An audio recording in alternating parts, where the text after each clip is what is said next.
There is very little that can disrupt the peaceful rolling hills of northern Kentucky, but tonight it's going to happen. The Indycars are in town for 300 miles of all-out racing. Justin Wilson. He lists Sheffield, England as his home. Right now, he owns the world. It looks to be Dario's day. He will win on the streets of Toronto. Will Power will be a winner here at Edmonton City Center Airport. Breaking news. We now interrupt this summer stretch of road courses to bring you an IndyCar oval race. As the summer sun goes down, the lights come up on the tight turns of Kentucky Motor Speedway. Tonight, it's the IndyCar Series in prime time from the Bluegrass State as drivers run wide open chasing points leader Scott Dixon.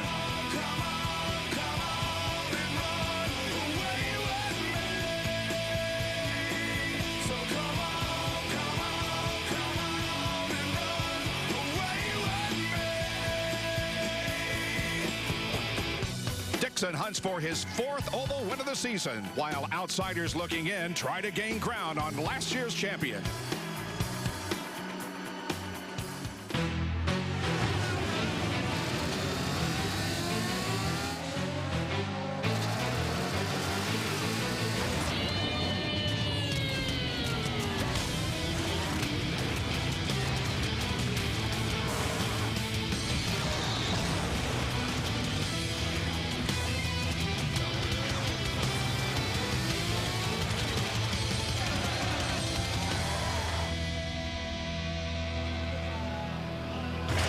Welcome to IndyCar Central on Versus from Kentucky Speedway.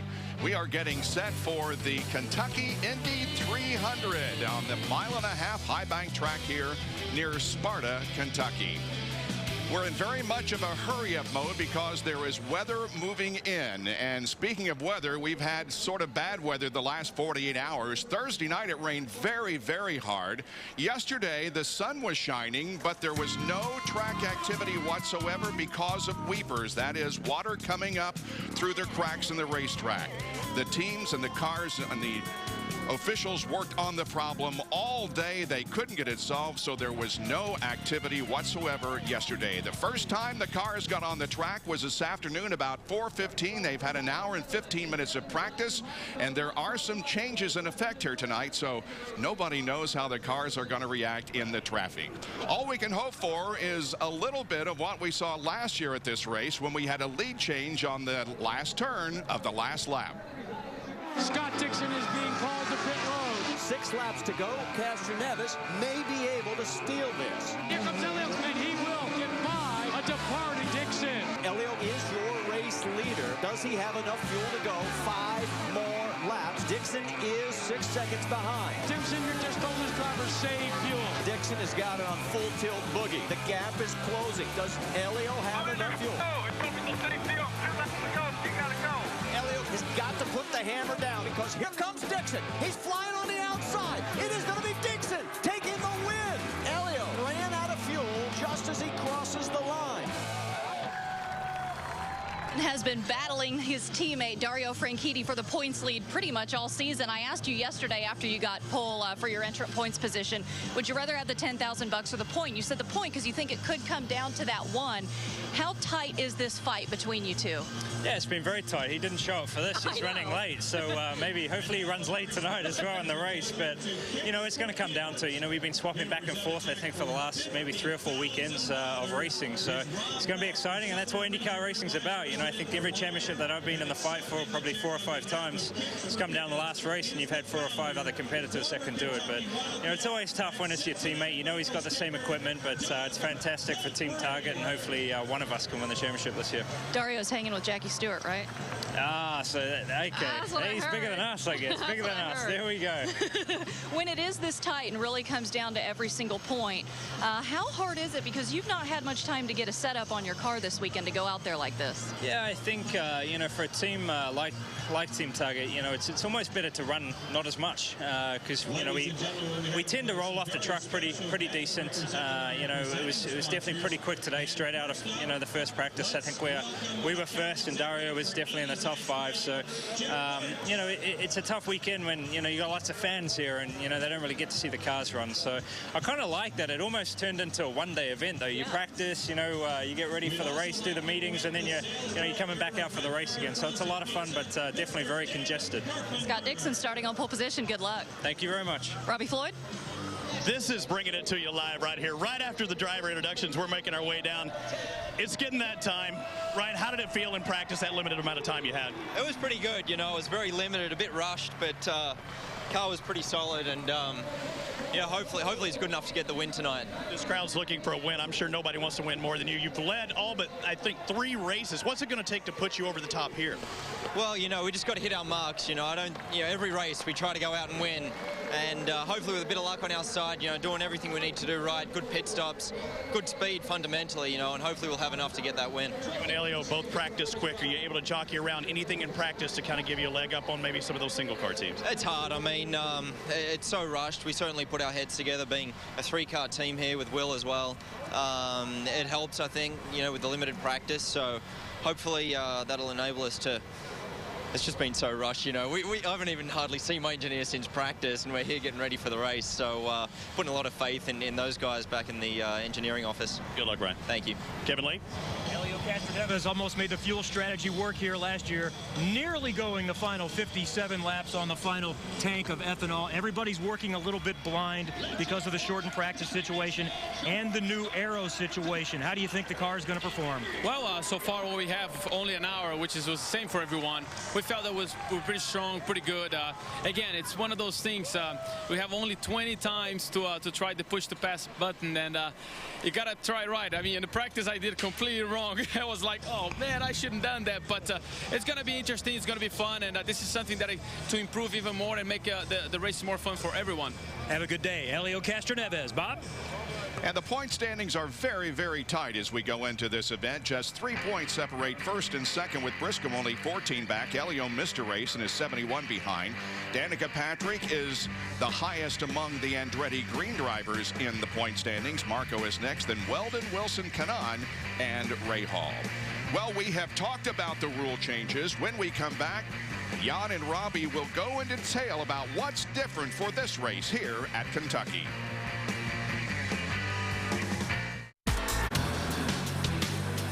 Welcome back. We are a short time away from the command here at the Kentucky Speedway. Well, the last 2 ovals at Texas and Richmond, as you might recall, didn't have as much passing and side-by-side action as some people may like. In fact, some of the racers apologized after the race in Richmond for that fact. Well, the IRL decided to make some changes. They take effect this weekend.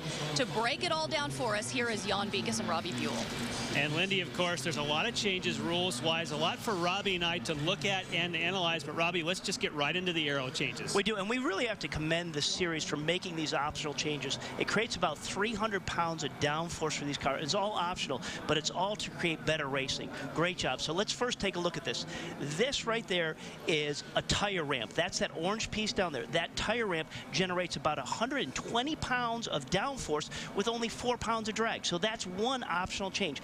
Then right above it there, that is called a side pod extension. Again, about 80 pounds of downforce for 4 pounds of drag. So we've looked at those two.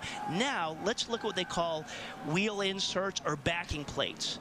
That is that place, that little hub that sits right in the wheel. It makes the wheel flat, and that's worth about 60 pounds of downforce for only maybe 1 pound of drag. And there's an additional thing you can put on that. We're just circling that right there. That's called a C-scoop. That's another attachment you can put on there for downforce, and those are all optional. The one big change that we're all really excited to see with the limited amount of track time they've had tonight is, look at that end plate. Right there, there used to be a side wicker, a quarter-inch side wicker that went right up and down there. Those are no longer mandatory, have to be off the car. So what it's going to do is it makes the air cleaner as it comes off that back wing. And what they're hoping is it allows the cars on the track to get closer to the guy in front of you and challenge to pass him or get alongside him. And then there's another addition past this, Jan. And of course, that's in the cockpit itself, known as the overtake button. button, which in Helio Castroneves' case is in the upper left corner. Now, there's always been an overtake button, but what it's done is that has taken your fuel mixture down here. If you were in position 4 and you were saving fuel, you would then press the overtake button. It was kind of like a default, put you right back to position 1 so you had more power. Now, Honda has made the overtake button 5 additional horsepower, and they give each driver 20 presses during the race for 12 seconds. And the way they do that is they change the engine mapping and they raise the RPM by 200 and of course put you back to fuel position 1. Now, it's not a true push to pass. It's more like an overtake assist. And for those who raced in Champ Car, they know that they kind of associated the name with the push not to be passed, and I believe it'll become defensive. There's the 20 pushes, 12 seconds, and of course, there's the key, 10 seconds for a recharge before you can press it again.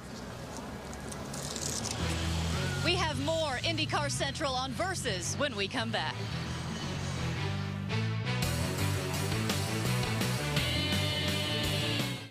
Welcome back to IndyCar Central on Versus. Joining us now is Will Power. And Will, were you a little sorry to leave Canada after back-to-back podiums there?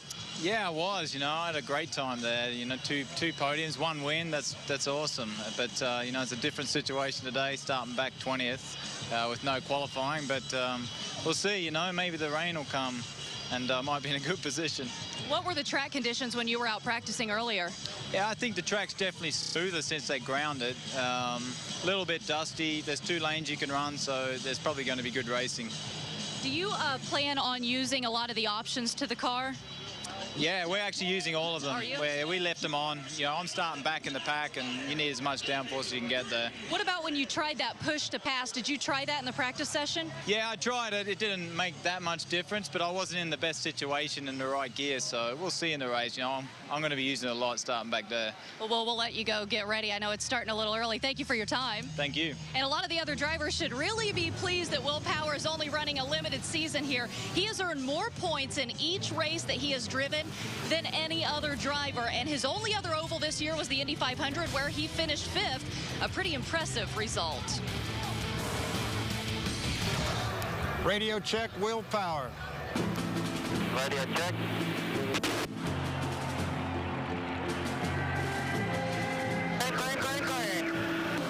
Will Power got the lead as they came down into turn number 1. I want to pit on 61, and I'm going to tell them down here, pit this time. They ain't going to have time to react. Is he going to finish 61 when he pulls out, or finish 62? He's going to be on 61. He's going to come in on 61. Put him on 61.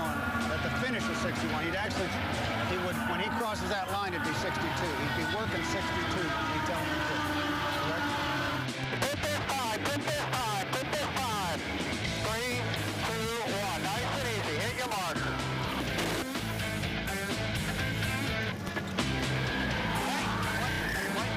You're okay. You're okay. Hold on. Reset fuel. Reset fuel. Map 1. Good work out there. You're P1. You're P1 plus 7 on P2. Plus 7. Tell me, do I have enough fuel? 10-4. We got to run map 3 to the end. You're good if you stay at map 3 to the end. Here to go. Here to go. Full course yellow. Backer down for the pace car. He'll pick you up coming on the front straight. This will finish on the yellow, right? 10-4. 10-4. Coming to the checker. Coming to the checker. Good job, boys. Nice job, pal. Nice job. Congratulations. Hey, the best of bunch of part-timers. Nice job. Awesome job, man. Awesome job. Good job, man. That was good. That was good. And there is Jackie Stewart standing right next to Roger Penske. Listen, when we come back, Sir Jackie Stewart, I should say. Listen, when we come back, some more big news out of Kentucky. The 2010 schedule has been released. We're going to break it down for you. Stay with us.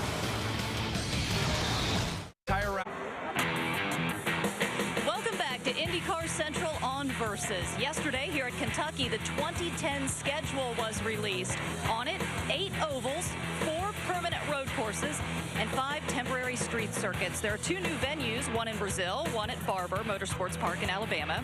There are no races next year in Milwaukee or Richmond. The race here in Kentucky moves to Labor Day weekend, and the season will conclude in Homestead, Miami. Terry Angstad, president of commercial division of the Indy Racing League, is here. Thank you so much for joining us. First, let's talk about why did you choose Brazil to be first?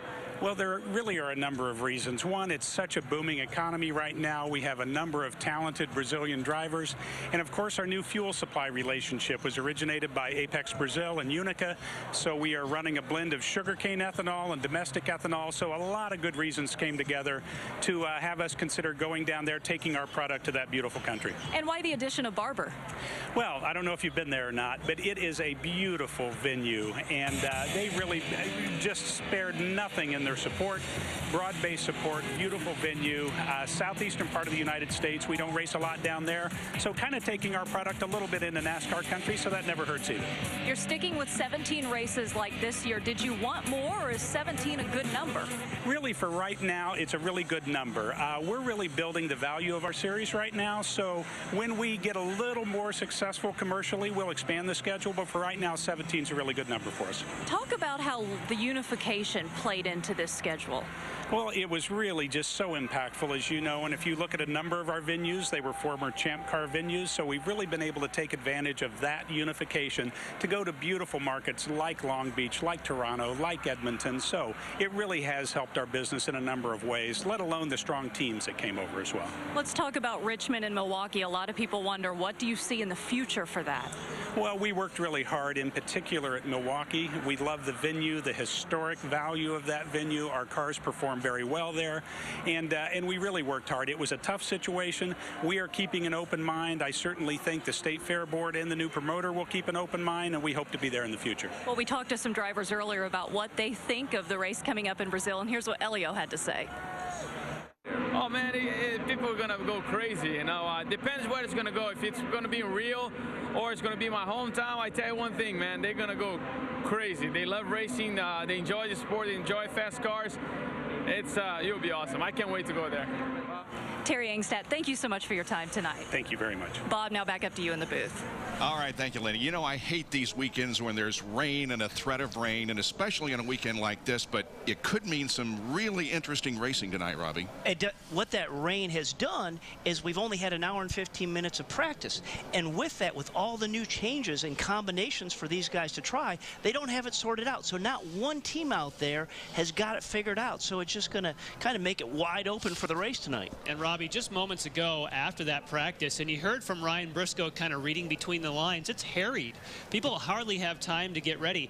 A guy who's confident, Scott Dixon, says he's trimmed to win. Other people not so confident. I think all those variables are going to make for some great action, Bob. We have had great races here in the past, and hopefully we will be able to get this entire race in tonight. It is 200 laps, but of course 101 laps would be the official race. Hopefully the weather will stay away, however.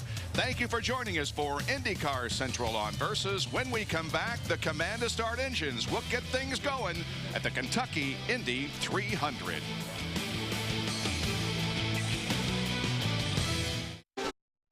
Kentucky, the Bluegrass State, a place that's rich in racing tradition, where last year's finish came down to the final turn of the final lap. A couple of turns to go. Can he hold him off? Dixon will win it. Tonight, the cars and stars of the IndyCar Series run under the lights in prime time.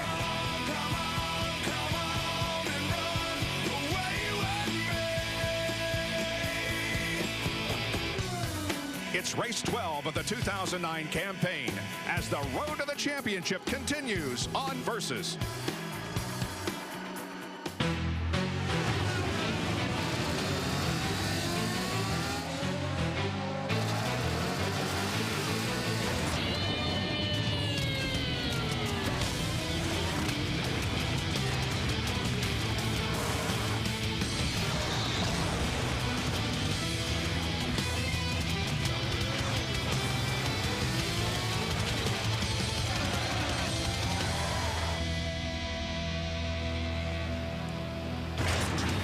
Welcome back to Kentucky Speedway. Hard to believe, but now after this race tonight, only 5 to go in the 2009 season. And you will be with us to the championship here on Versus. We have all the remaining races right up to the drop of the checkered flag at Homestead Miami Speedway and the decision who wins the 2009 title. Well, as I said, we're in a hurry-up mode because we want to get this race started and hopefully in its completion. Let's go down for the command. Race fans, are you ready? It's time for those most famous words in motorsports. Please welcome back wildlife expert and executive director at the Cincinnati Zoo and Botanical Gardens, Thane Maynor, as he gives the command. Drivers, start your engines. Engine start command has been given. Starting with row 1, get them off. Row 1 hot. 2 hot. 3 hot. 4, 1 hot. 5 hot. 6 hot. 7 hot. 8 hot. 9 hot. 10 hot. 11 and 12 hot. How about row 4? Now, there was one car in row 4 that had not started. Hopefully that's been corrected. 23 are on the grid ready to go here at Kentucky Speedway. As you can see, on the pole position is Scott Dixon. This is his very first pole of 2009 as the cars begin to roll away. Now, he does not get a point for the pole position because they're lining up according to owner points because qualifying was rained out or weavered out, shall we say. So Scott Dixon wins the Peak Performance Award, $10,000. Dario Franchitti still has the most pole positions for 2009. Now we take a look at the starting lineup for tonight's race. The 2 Target Chip Ganassi drivers are on the front row with the 2 Team Penske drivers starting alongside in the second row. And the third row has 2 Andretti Green drivers. Then we go back to row number 4 and get Dan Weldon from Panther and Justin Wilson from Dale Coyne. And the good news is row 4 did get off. Everybody's clean there. Tony Kanaan, of course, had a scary moment at Edmonton. He's okay, ready to race. Hideki Muto had a very good practice period earlier this afternoon. Back in row number 7, Rafael Matos. He told me down in the garage area just before the start of the race, his car was awful. We'll see how it goes. 8th row, Milka Duo and Mario Marias, who was second quick in the practice that we had. Ryan Hunter-Ray and E.J. Wiesel will line up in the 9th row. Mike Conway and Will Power in the 10th row. Jacques Lazier back in the Curragh-Agajanian car, number 98, along with Sarah Fisher, who returns to the IndyCar Series, and Thomas Schechter will be the 27th starter. The 23rd starter, I should say. There is Thomas Schechter in the Montevis-sponsored machine, starting for Dreyer and Ryan Bold Racing. Ed Carpenter will have the Menards in-car camera on his car, starting in 14th spot. Tony Kanaan, the 711 machine, starting in the 9th position. Inside row number 5, we go up to Marco Andretti, starting in 6th in row number 3. And Elio Castroneves will have an onboard camera. He starts in the 4th position. Dario Franchitti will start at the outside rather, of row number 1. Jack Arute is still on assignment for ESPN. He'll be back with us next week. In the meantime, Kevin Lee does the outstanding job of filling in. Kevin? Thank you, Bob. Well, the big story as far as strategy concerned, obviously, is going to be the assist overtake, the push to pass. How often do you use it, and when do you use it? Also, we're going to be looking at a fuel strategy. Not so much tonight. It's going to be full rich. Everybody's going to be in position 1. It's almost certainly going to be 4 stops. If somebody wants to gamble, though, you can go 48 on a full tank. The other issue is the race in case it rains. Get to 100 laps and be in the front. Bob? 200 laps of racing. The turns are banked at 14 degrees. The tri-oval area in front of the main grandstand is banked at 8 degrees. We are ready for competition here at Kentucky Speedway. We're glad you joined us on this Saturday night. Hopefully we'll see a complete 200 laps of racing. And another thing that they've done, they have shaved or gotten rid of the bumps. 37% of this racetrack, they've gone out there and ground those bumps away. And the drivers say it's smoother than it was a year ago. But you heard Tony Kanaan say it makes it a little more abrasive, so watch out. Be nice on your tires first couple stints. Pace car pulls in. The Apex Brazil green flag does not wave. Well, it was waving from the honorary starter, but indeed there will not be a green shown. A little bit staggered there on the... It's a two-abreast start. Remember that. The front row was definitely not two abreast. They didn't like the look of that one. It was definitely staggered, so we'll try it again. Dixon and Franchitti up front. And that's up to Franchitti, really. If Scott Dixon hammers it, if you're on the outside of the front row, you got to stay with him. That's the prerogative of the pole position guys. Stand on it, and everybody else has to stay with him.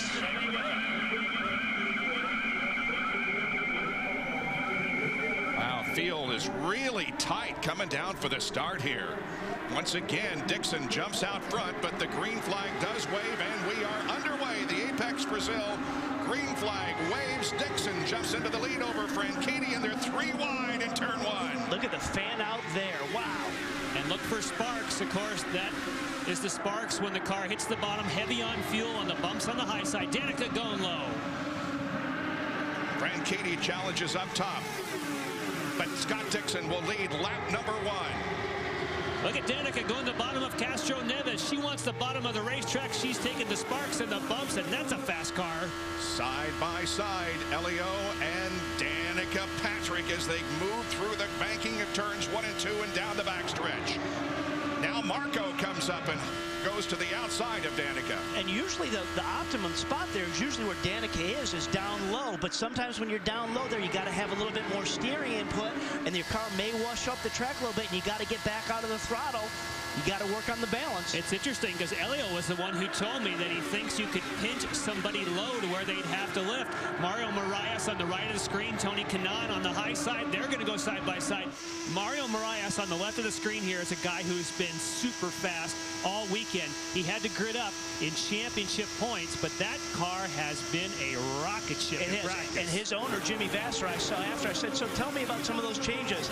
He just kind of threw his hands up. He's like, all I know is we have a fast car. Oh, yeah. Good, that's a good summation. Look at him go. Look at him go. I mean, he's already up to Danica.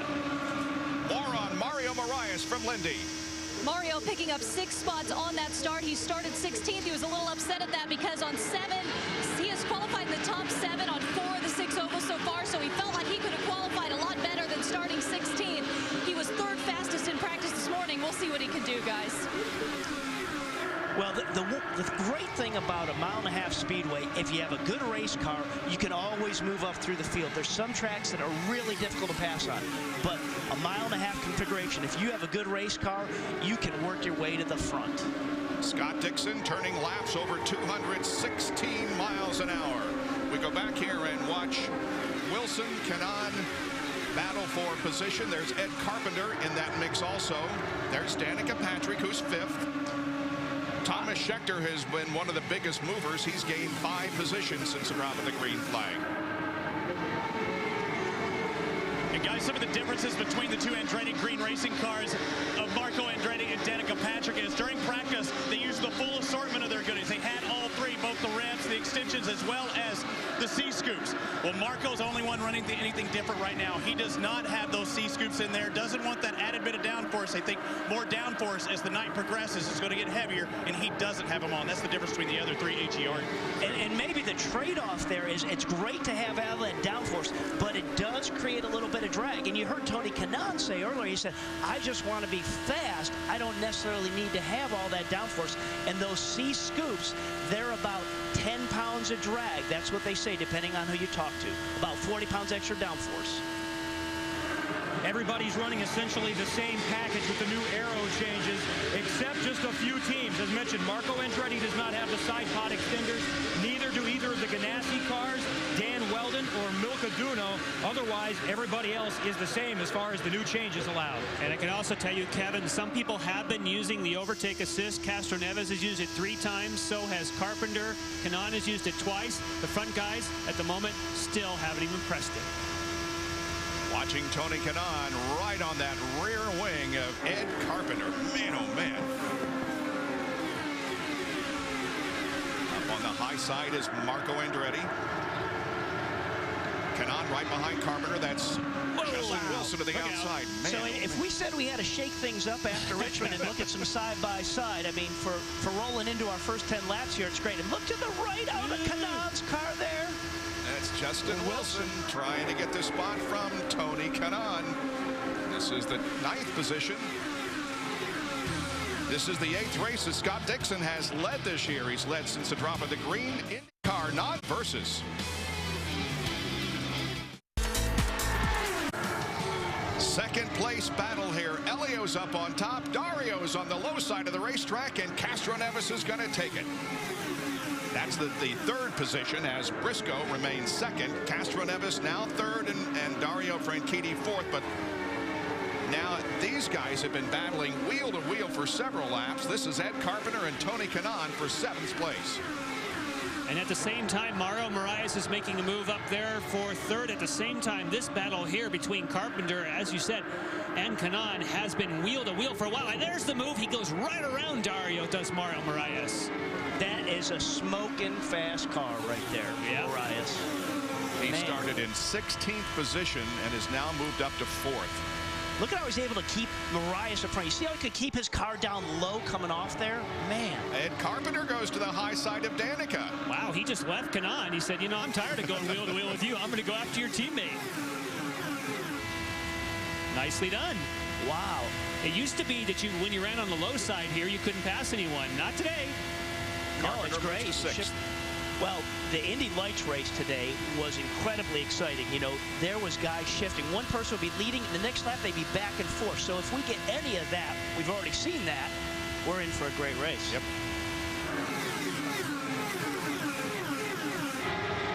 TK back in 8th. That's Marco behind him. And Danica ahead. So 3 Andretti Green drivers here battling for the same spot. Initially, Danica liked the low line. Now she's kind of slipped to the middle and leaving that open for Kanaan to go right down to the bottom. Thank you. Great. And look at that. He got that done and is pulling away. Yeah.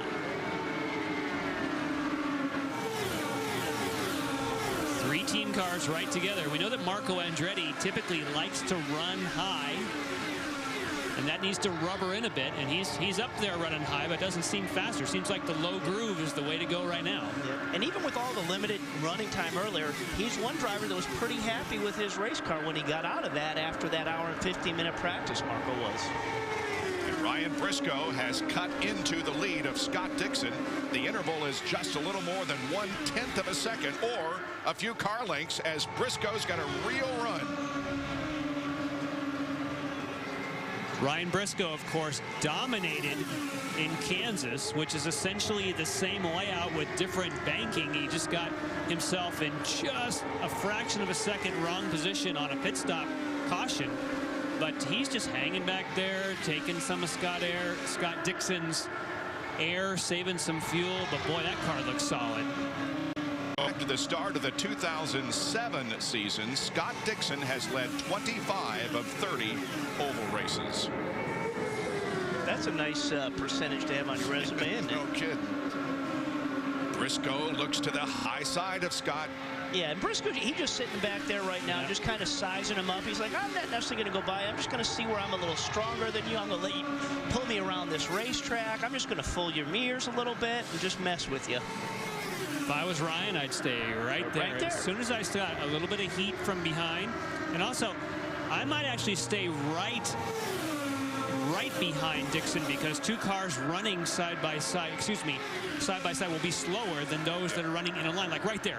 Those 2 cars will run faster aerodynamically. They need to help each other. Yeah, and then what he does when he get into the corner, he just goes up on the top side to get in a little clean air. When they roll off the corner, pop back down. Look at the battle. Battle for the lead on the left. Battle for 8th position on the right. Danica and Marco. Last time they had a side-by-side battle on an oval, they were not best of friends when it was over, but they've since talked that out. And, you know, we heard that Marco has a little different configuration with what's available with these optional changes. He has got less downforce, if you will, than what we heard Danica has.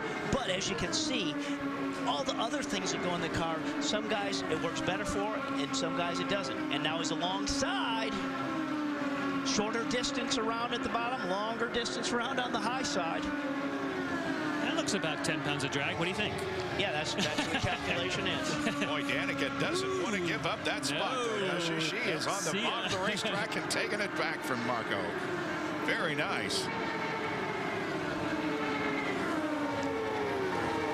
Up front, it is still Scott Dixon with the slimmest of lead over Ryan Briscoe. You're watching the Kentucky Indy 300 from Kentucky Speedway on Versus.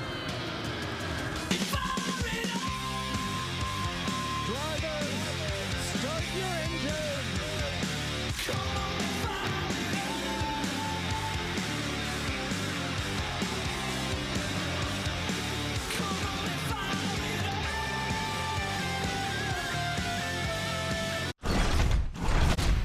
Back at Kentucky, where Scott Dixon continues to lead Ryan Briscoe by that much.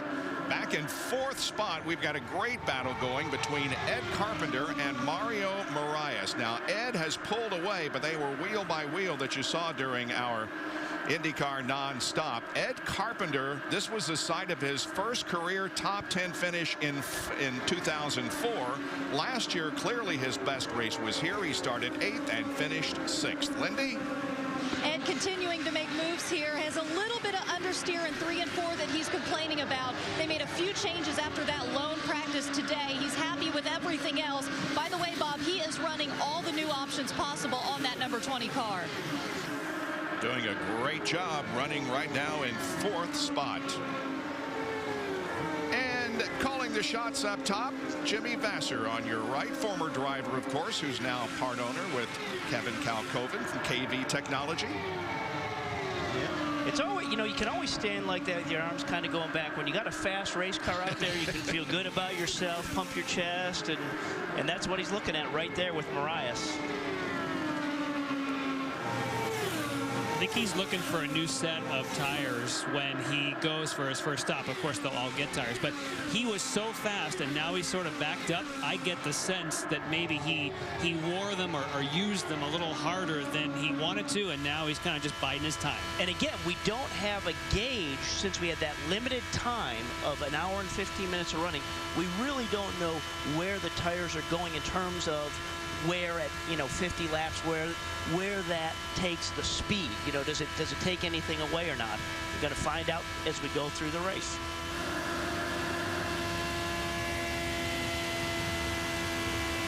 On board with Tony Kanaan, and still up front, Thomas Schechter on pit lane. He's the first box in right there. He's got a direct stop in. We're going to disco the rear bar. Disco the rear bar means disconnect the rear anti-roll bar. That would mean typically, Robbie, he must be loose. And that is probably a lengthy stop. That's something you usually don't do under green, and he's not comfortable with the race cars, what that's telling me. Woo, and they took about, what, 3 turns out of the front wing. So there's something wrong with Schechter. And if you can do the rear bar, you have to take the cowling off to get to it. So that's a major fix. But and to go to that extreme, Schechter must have been yelling on that radio saying, this thing is loose. I can't put power down. I can't hold down. And usually somebody on the pit stand, in that case Matt Curry, would say, it's okay, just let's wait for a yellow. Well, they couldn't wait, and that's the result of it. And he goes down laps. Ryan Briscoe continues to run right behind Scott Dixon, who has now led 46 of 86 oval races and in his IndyCar career since he entered the series back in 2003. On board with Ed Carpenter. That is Mario Moraes behind him. And there's Tony George from Vision Racing. You just really would like to see Ed have a good race because it hasn't been a particularly impressive year for him.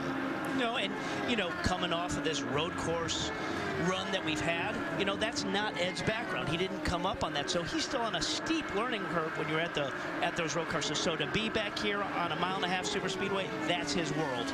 His two best finishes this year, both 9th at Kansas and Texas, both 1.5 mile ovals. Stay with us for more on Versus.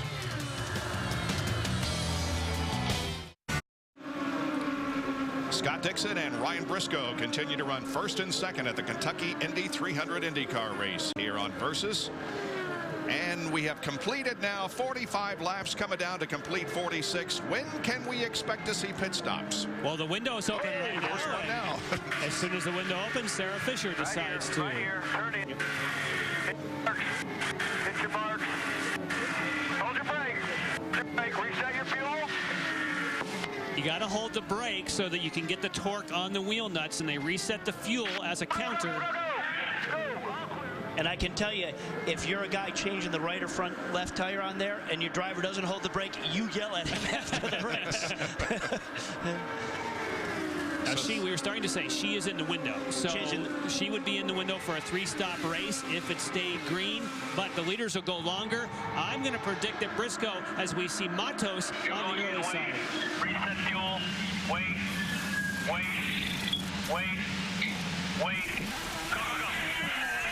Good clean pit stop. Oh, look at this. Some side-by-side. Coming up on Robert Dornbos, and the leaders right behind him. What are they going to do? Now, what's going to get really interesting after they sort themselves out with Dornbos, we are in the window. We think these leaders are probably going to come in, say, lap 50. Oh, but Briscoe's slipping a bit He's high. up. Is he high? He's making it work still. Yeah. Wow. Briscoe has the lead as Marco Andretti comes in. Marco Andretti making the move. It looks like just a tire pressure adjustment, no wing, nothing else. And I think that's why he moved up early, is because they might have had a little bit too much pressure in those tires. But of course, they built pressure, and that made him drop back. So the adjustment, drop it down just a little bit. Looks like his teammate, Danica Patrick's coming up next. Oh, and we have a couple of guys in trouble, Marias and Conway. I just saw when we looked at that, I saw Marias' car going sideways. I don't know what caused it, but Mike Conway's collected him. Lindy. Yeah, I'm right here. Look, Ryan Hunter-Reay, Mario Marias, and Mike Conway are all involved in this. Right now, they're trying to get Mario Marias' car turned around. Mike Conway is heading the right direction, but the front of his car is completely torn up. They're trying to push him back now. They almost have Mario turned around to get him into his pit stall. Meanwhile, here comes Team Penske down pit lane as both Elio and Ryan come in. And obviously, Elio made a ton of ground on Ryan as they came down pit road there. Here we are. 3, 2, 1. Earlier you talked about Elio Castroneves using that overtake button. I talked to Tim Cindric about it, and he said, yeah, use it on the start only. Use it a couple of times.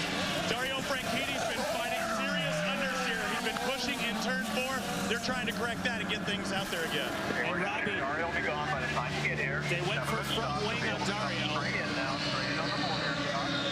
And Dixon has gone an extra lap. That's key. An extra lap is very handy here. Looks like no changes would have been told for Scott Dixon. He pulls in and did stretch out that extra lap. They planned to do so all along, guys. You're hearing 48. They told me earlier 51 was the lap they were coming in. And as we had all that craziness going on between the two Penske cars, between Elio and Briscoe, Elio actually stopped in his box sooner. That means his guys started to go to work before they did on Briscoe, but Briscoe beat him out. Great job on the 6 car for Briscoe and that crew. Meanwhile, on the track, Briscoe and Matos are side by side. Sarah Fisher's up ahead, so is E.J. Viso and Scott Dixon. So Dixon has the lead right now. Maintains that lead. In laps, out laps are such a big part of this 1.5 mile racing when everything happens under green like this. Briscoe will go to the inside of E.J. Viso in the 4th corner. So you think Briscoe's going to get up there behind Dixon and say, okay, I'm just going to bother you a little bit here? Well, you think he's going to try and go by him now? One thing you certainly have to consider is the fact that you get points for leading the most laps, and 2 points can be very important in the championship. Well, and we heard that Scott Dixon said he'd rather have 1 point than $10,000 when Lindy asked him that earlier. Well, this would be 2 points. But what surprises me, Ryan Briscoe followed Scott Dixon around for that whole segment, and yet Scott Dixon went one more lap on fuel. Wow, what does that tell you about Dixon? Yep. He knows how to make fuel while leading. How do you do that? Dario and Danica are side by side. And that was lap 52. We're talking about that when Dixon came in. It was lap 52 that he came in. That's great fuel mileage. Lead setting the pace, poking the hole in the air ahead of everybody else. That's great fuel how mileage. Can Briscoe be right behind him and not get better fuel economy? I don't get that. That's the one advantage Briscoe has by staying behind him to get that fuel economy. Lindy? Heartbreak for Mario Moraes, guys. He sits in his car down here shaking his head back and forth in disappointment as the crew works around him. Right before he pulled in and had that incident, they asked him, Mario, how's the car? He said, this car is great. I can drive it anywhere. The young man's mind certainly a little bit with his father, who is hospitalized today and ill, and also his birthday. I'm being told right now there is some left rear damage. They say that they are going to tape up the hole, fill it with fuel, and get back out there. And we can see the replay of that incident right now, guys. And it certainly looked to me as though Mario Moraes was coming in where he needed to be, and it was at the same time that Mike Conway was lighting it up and leaving, and unfortunately, as he crossed in front, Mike Conway just let him have it. And then Ryan Hunter-Reay was also another car on the inside there of Conway. Tough. Well, he definitely had help. He didn't spin that on his own. He got center punched by Mike Conway. Yeah, he didn't do that under braking getting in there, did he? And it does put one of our fastest cars on the sidelines for the moment. Meanwhile, it's basically the same as it was before we had the round of pit stops. Briscoe chasing Dixon, but it's very, very close up front.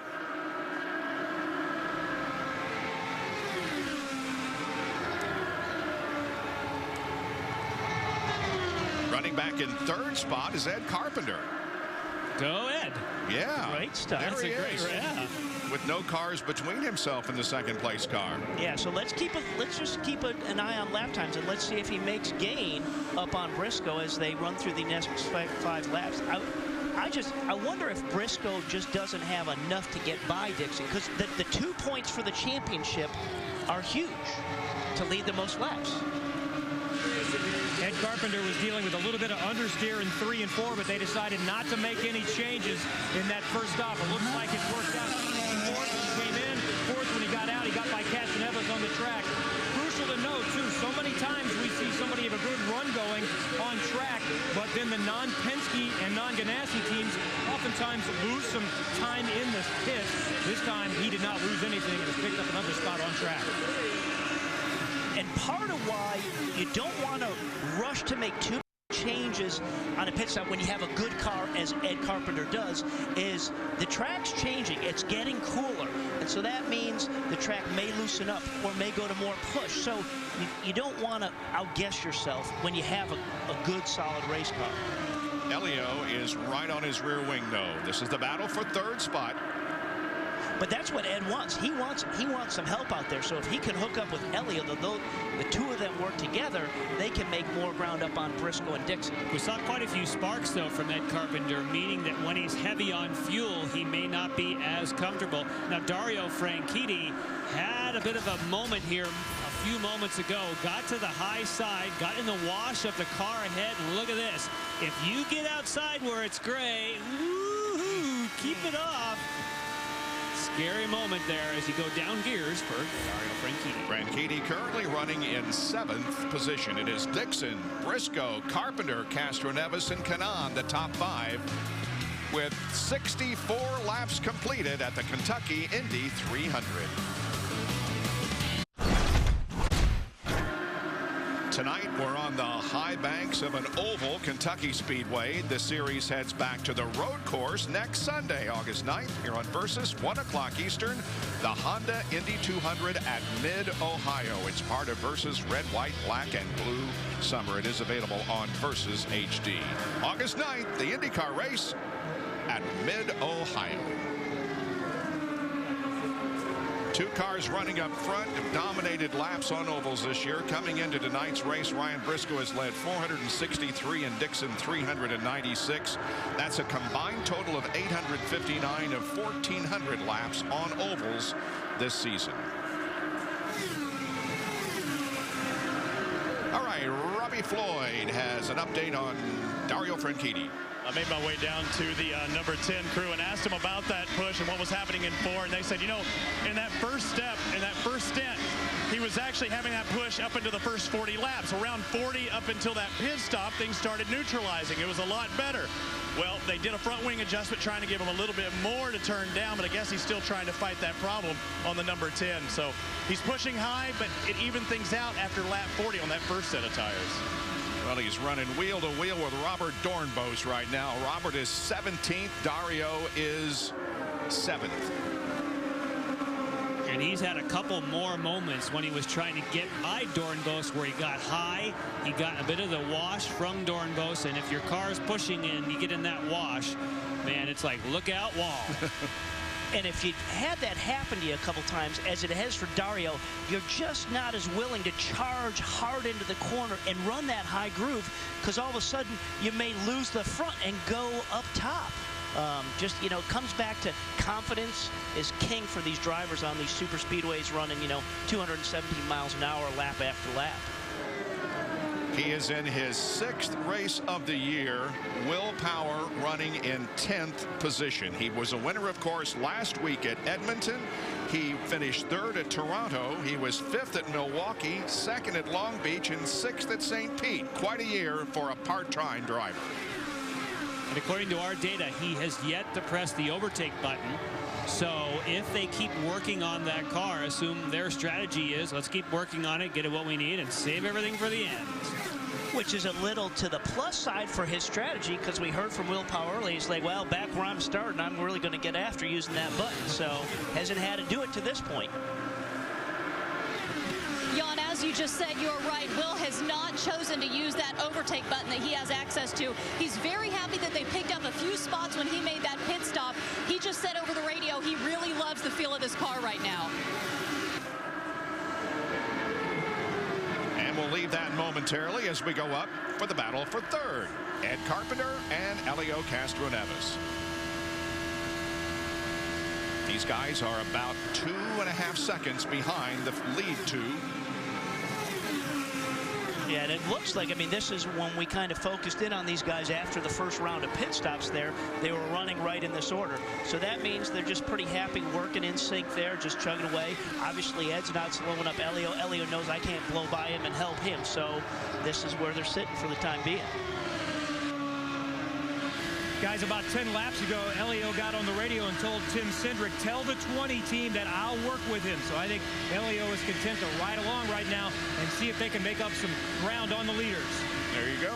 Yep. And, you know, when you're sitting behind somebody, as he's sitting behind Carpenter, he does a better job of conserving fuel. He may be able to lift off his throttle a little bit, use the draft that Carpenter pull him around. And if you don't use as much fuel, that's to your advantage. And the reason you tell the spotters and you work together is you want Ed Carpenter to be confident that someone's not going to dive in and try and take the position from you. All of a sudden you go, hang on a minute, I have a partner. You would drive a line, you wouldn't worry about being defensive. You figure out, free up my car and let's see if we can catch these leaders if we work together. No, great point.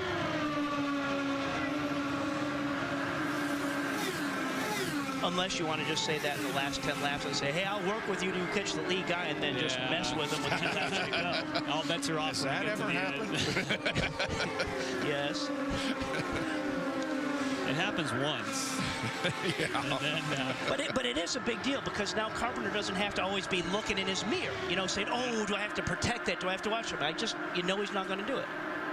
Will Power moved from 10th to 9th, and therefore Graham Rahal moved from 9th to 8th. He is right behind his teammate, Robert Dornbos. Graham Rahal running in the 8th spot.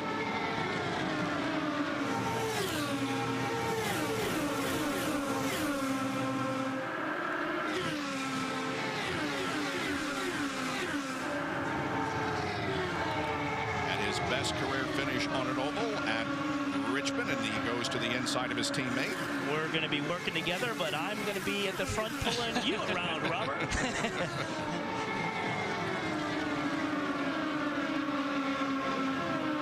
Finished in 3rd position at Richmond, Graham Rahal. Winner on the road courses, looking for his win here tonight. Sir Jackie Stewart is in the house, ladies and gentlemen. We'll hopefully talk to him in a moment when we return to Kentucky.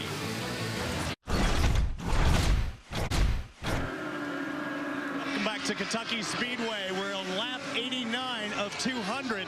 And right now it's Scott Dixon in the lead in the number 9 Target Chip Ganassi car. But if you move a couple of pit boxes down, you will see Jackie Stewart, 3-time Formula One champ, looking over Roger Penske's shoulder. You offering him any advice? No, he knows it all. He's been around as long as I have, and he's the master here. I'm just glad to be here, but it's been a very clean race so far. What do you think about it? Do you think Ryan Briscoe has anything for the number 9? Well, I think they're not pushing very hard right now. They're more concerned with fuel than they are with speed right now. I think they're in real good position. Once a racer, always a racer. Do you ever get that feeling that maybe you could go out there and give it a shot? No, I'm old enough to know better. Thanks a lot, Jack. Well, he gave us a little bit of the strategy, too, that they're not pushing too hard. They're saving fuel. So thank you, Sir Jackie, because that's kind of what we thought, that he'd be riding behind trying to save some. Earlier, I said, how can Scott Dixon lead and go farther on fuel? Remember, we said in the very beginning, he told me, Jan, I am trimmed to win. Less downforce means better fuel economy. Yep, great. By the way, Sir Jackie Stewart turned 70 in June. That's hard to believe. There's some guys that you just idolize and have since you were growing up, and he's one of them for me. Briscoe looks pretty racy here, coming up on the outside of Dixon. Sir Jackie said, you know, that's enough saving fuel. I want to see some action here. You think we have something for Dixon? You think he tapped him on the shoulder, Roger, on the shoulder, and say, come on now, get busy. I just was teeing something up to the TV guys. Well, I hope we don't jinx anything here, but the average speed of the race so far is 211.857. Kentucky is the site of the second fastest race in series history. That was 2003. The average speed was 197.9. The fastest IndyCar race ever was in Fontana, California in 2003, 207.1. So we are on record pace. Let's hope we can go the remainder of the distance without a caution. Now they're starting to catch up to some lap cars. So if Briscoe decides he does want to go towards the front, you can start using lap cars to get a tow and be aggressive. So he'll have to make his move if he's going past other cars, use them as a pick, as it's called. He doesn't want to get left out of the draft. This could get good. And what's a big tool for the drivers with using some of the lap cars is that's where your spotters come into play. Your spotters can kind of give you a read of where the guys that you're coming up on, like right there, come on Ryan Hunter-Reay. Where's he running out there? Where does he like to go on the racetrack? And it's going to help him. Here he goes. It worked. Side by side for the lead as Briscoe has got a slight advantage on the top side of the racetrack. Look like they're going to split Hunter-Reay as they go down the backstretch. Still wheel to wheel. Elio's had him a little bit going in there, but as they come off, we'll see. Briscoe is going to lead at the line by a few inches. This is what the IndyCar Series fans have been wanting. We don't have big packs, but we sure are seeing side-by-side, wheel-to-wheel battling.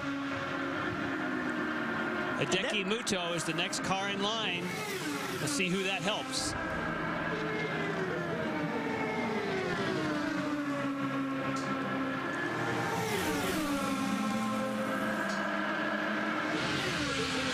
We're getting very close to the halfway point here tonight, and that's one of the strategies that we've been watching. Make sure that you're in front in case the weather comes. Now, we're not sure what's going to happen here at this point, and all the teams are telling me that it's not impacting their strategy, but they're all aware of the weather coming. It's going to rain at some point, but nobody knows when right now. So everybody's on a holding pattern, going with their race. They'll keep an eye on this radar, and it still could be a factor before we're done. Man, these guys just continue to pound away on each other. And we're already into that second pit stop window right now. Yep, Marco Andretti, in fact, is in, so is Hideki Muto. And we have reached the halfway point, 100 laps down, 100 to go.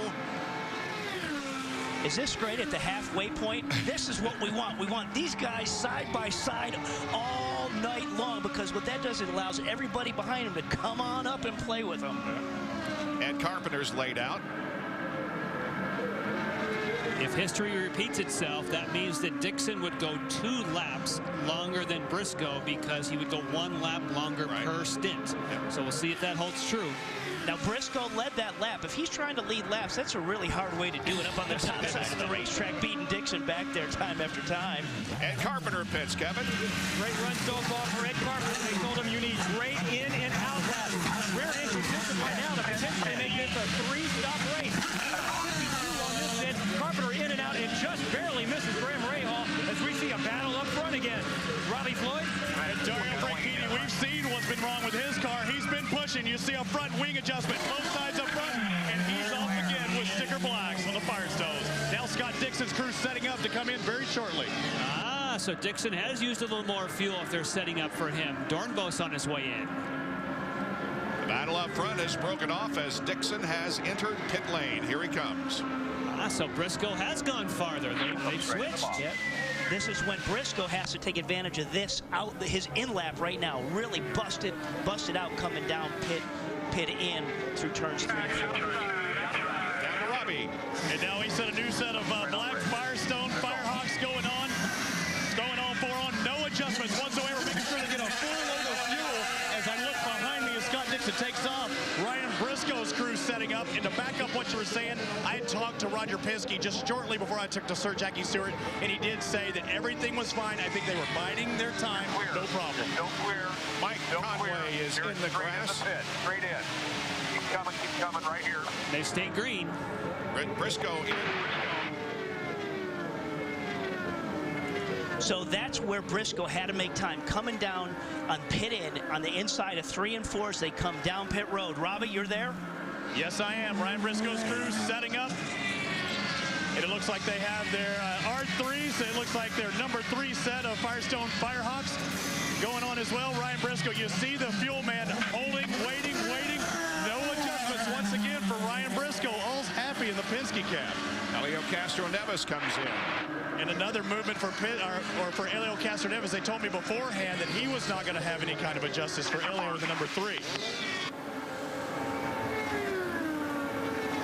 Elio slowly down pit lane. He's finally there, Robbie. Not talking too much, though, but again, going for 4 tires, no adjustments whatsoever. So we'll see how long it takes to dump that fuel. That's the last thing they waited for, and the 3 is now on.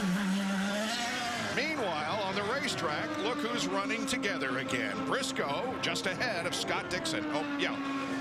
So obviously, you know, we saw Briscoe always hounded Dixon, and sometimes when you get this close race, you say, you know, I'm just going to wait till pit stops happen and see what happens with in lights and out laps. And Briscoe now is leading Dixon. Yep, Dixon. But by not very much.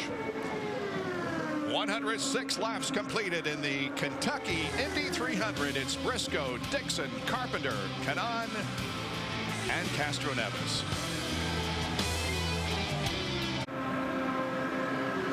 Back at Kentucky Speedway here is the performance under green of the pit crews.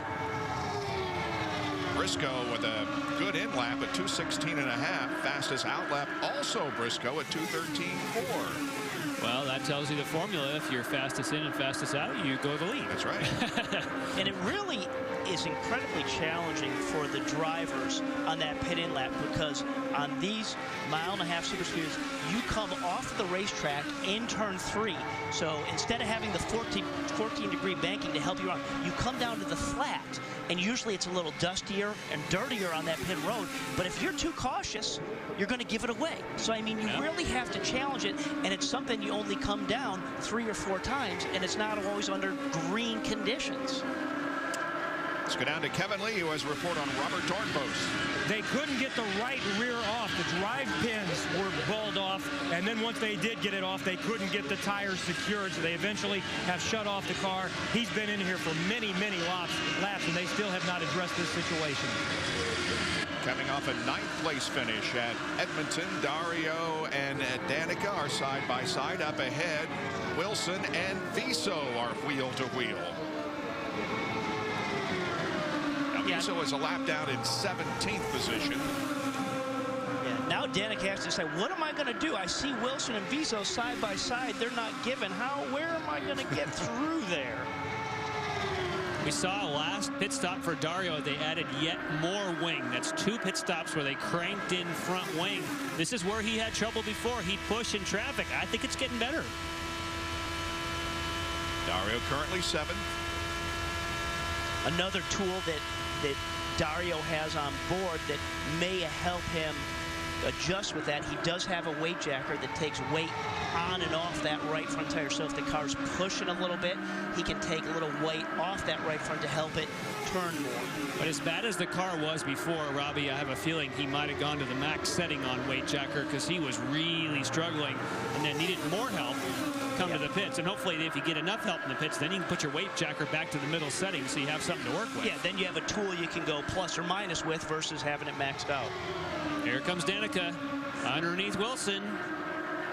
Wilson is 1 lap down in 13th. But it was that traffic issue that Robbie was talking about.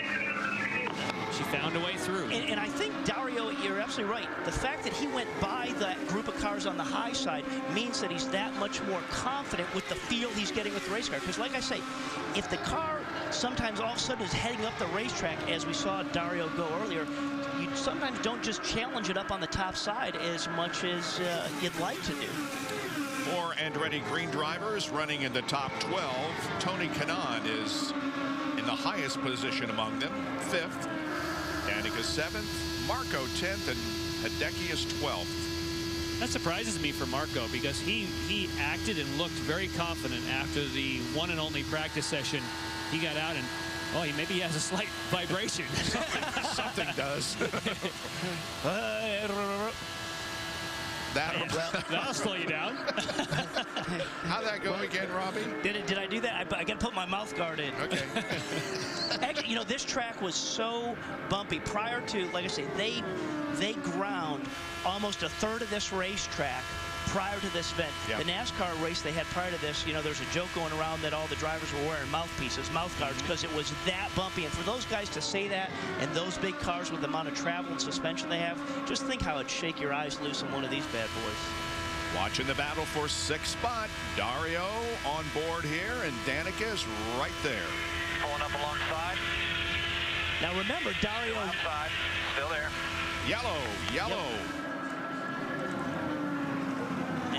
Justin Wilson's on the pit entry lane. Electrical. Did you hear that? You get in here, we'll do a standard service. Tires, fuel, and then we'll get side pods off. Okay, this standard service, which is the normal routine for Wilson, just to get fuel and do the tires, and then they said we're going to get the side pods off to see what's going on with. That's where all your electrical boxes are on those side pods. Blow up and what's pull. I don't know, something binding up. Copy that. Something binding up.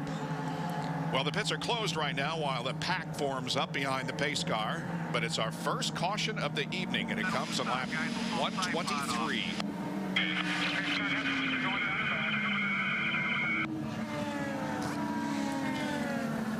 Now the pits have been opened as Johnny Rutherford has the pace car at the end of the backstretch. We'll see the cars peel off and head for look at the glow on the muffler right there. Look at the glow right in there of the temperature of those exhausts. So are they going to come, or is this a fool me? Why would you come? Well, if you're in that lead group, you're going to have to make another stop. Well, here they come. Because okay. You want to be covered, but you don't have to, and you'll be forced to make an additional stop now. But here comes the whole group. Yep. Monkey see, monkey do. They just gauge off the leader. Ed Carpenter's Vision crew goes to work on the 20 car. Down to Robbie. And right in pit out, Scott Dixon again throwing on a new set of Firestone Firehawks. No adjustments. They're happy there. I turn to my right. I see Dario Franchitti, a full load of fuel, a new set of Firestone Firehawks, and he's back out again. No adjustments for Dario this time. And Castro Neves picked up a spot. So Scott Dixon, you could see the 2 Penske cars get out there ahead of Scott Dixon. So he's lost a little bit of track position. Things going nicely for Team Penske right now. Yeah, and you know, when you say why, they still have to make another stop. When I said why would they stop? But the one thing this does, it opens their window up if there is another yellow in terms of when they come. There were some cars that did not come in for a pit stop. Hideki Muto and Will Power among them. We'll take a break under caution here at Kentucky Speedway.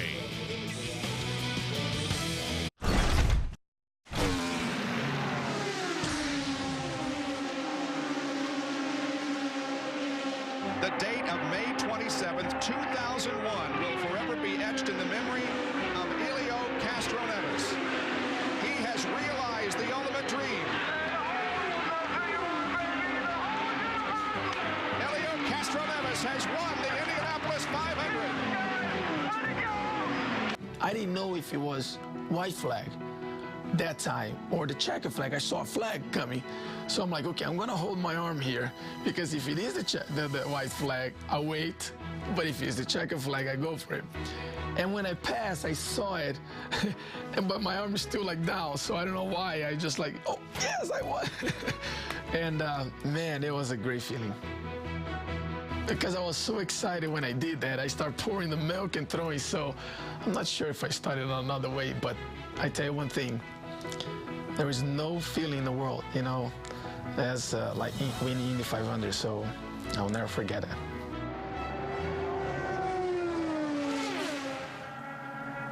And of course, Helio has added 2 more Indianapolis 500 victories since then. He's a 3-time winner of the 500 and has 2 wins this season.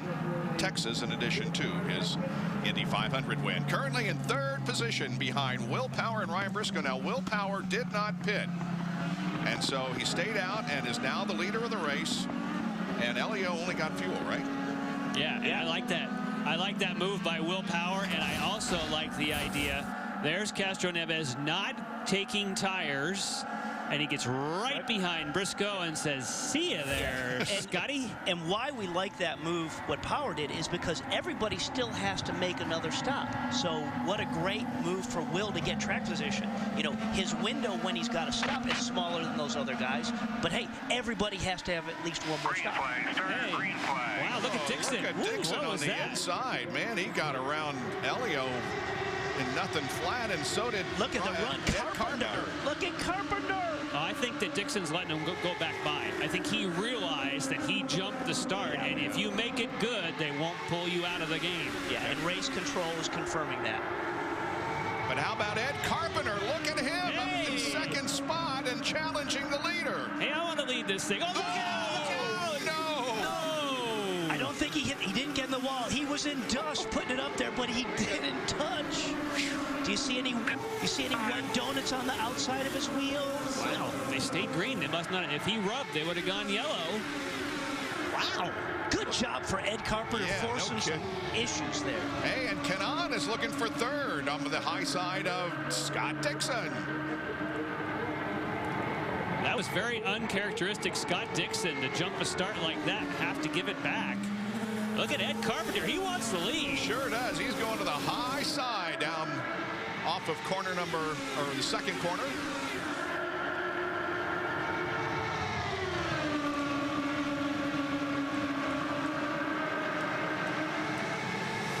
Here's a replay of what happened to Ryan. Oh, there was the right rear. Did you see that? It put a little bit of black mark up there, just ever so slightly. He's fallen back to 8th position. All right, so here he goes. Look at Briscoe. Yep. Just painted a little bit. Yeah, and Helio lifted because he thought he was going to crash, and then Tony Kanaan says, I'm not lifting, see ya. And there's another guy that didn't lift, the 20-car Ed Carpenter. Yeah, that's right. Momentum. Yeah. Now, Carpenter has used his button 6 times, Power only 3. Yep.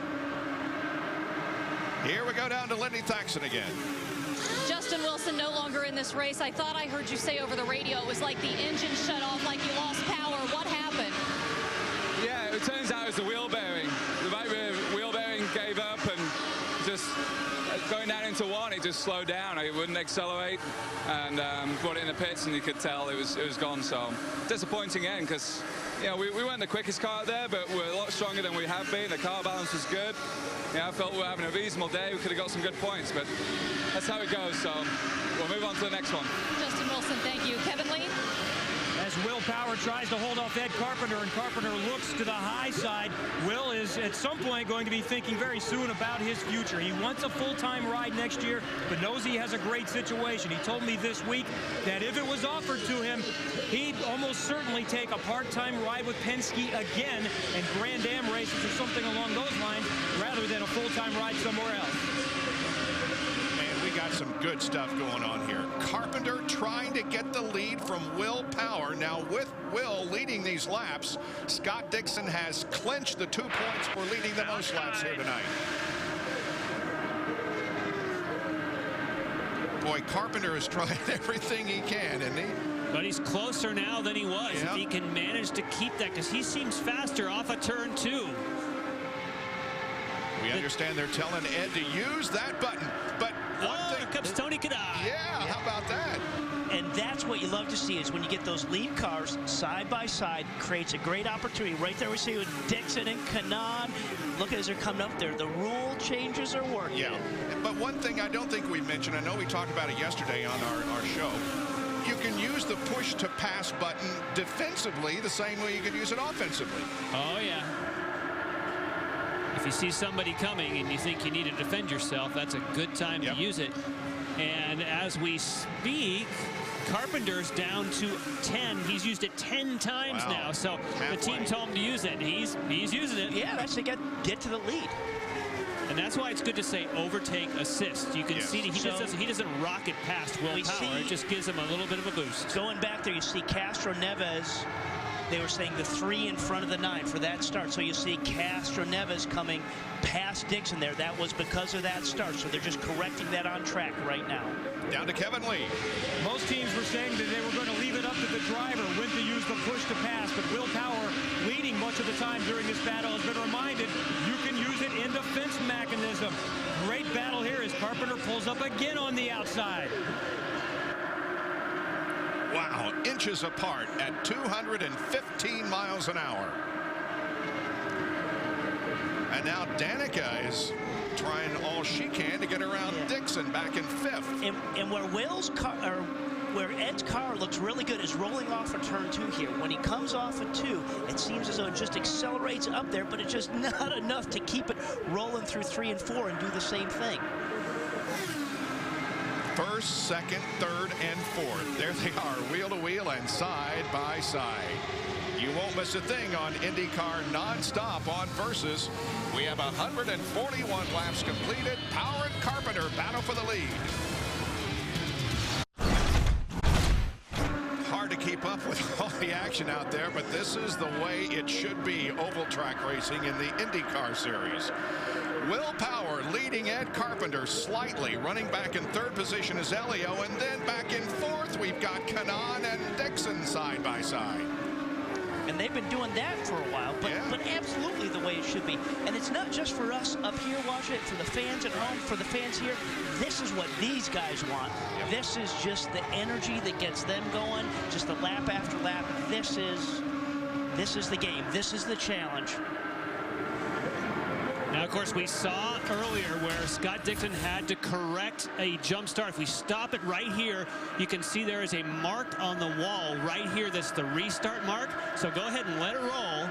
And you can see that Scott Dixon got there before the restart mark on the wall. That's also something they can do electronically.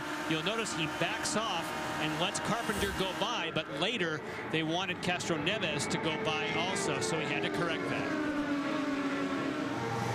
Remember, Will Power, who's in the front, did not make a pit stop when we had that caution period, so he's going to need one before long. Yeah, I would think he last pitted on lap 101.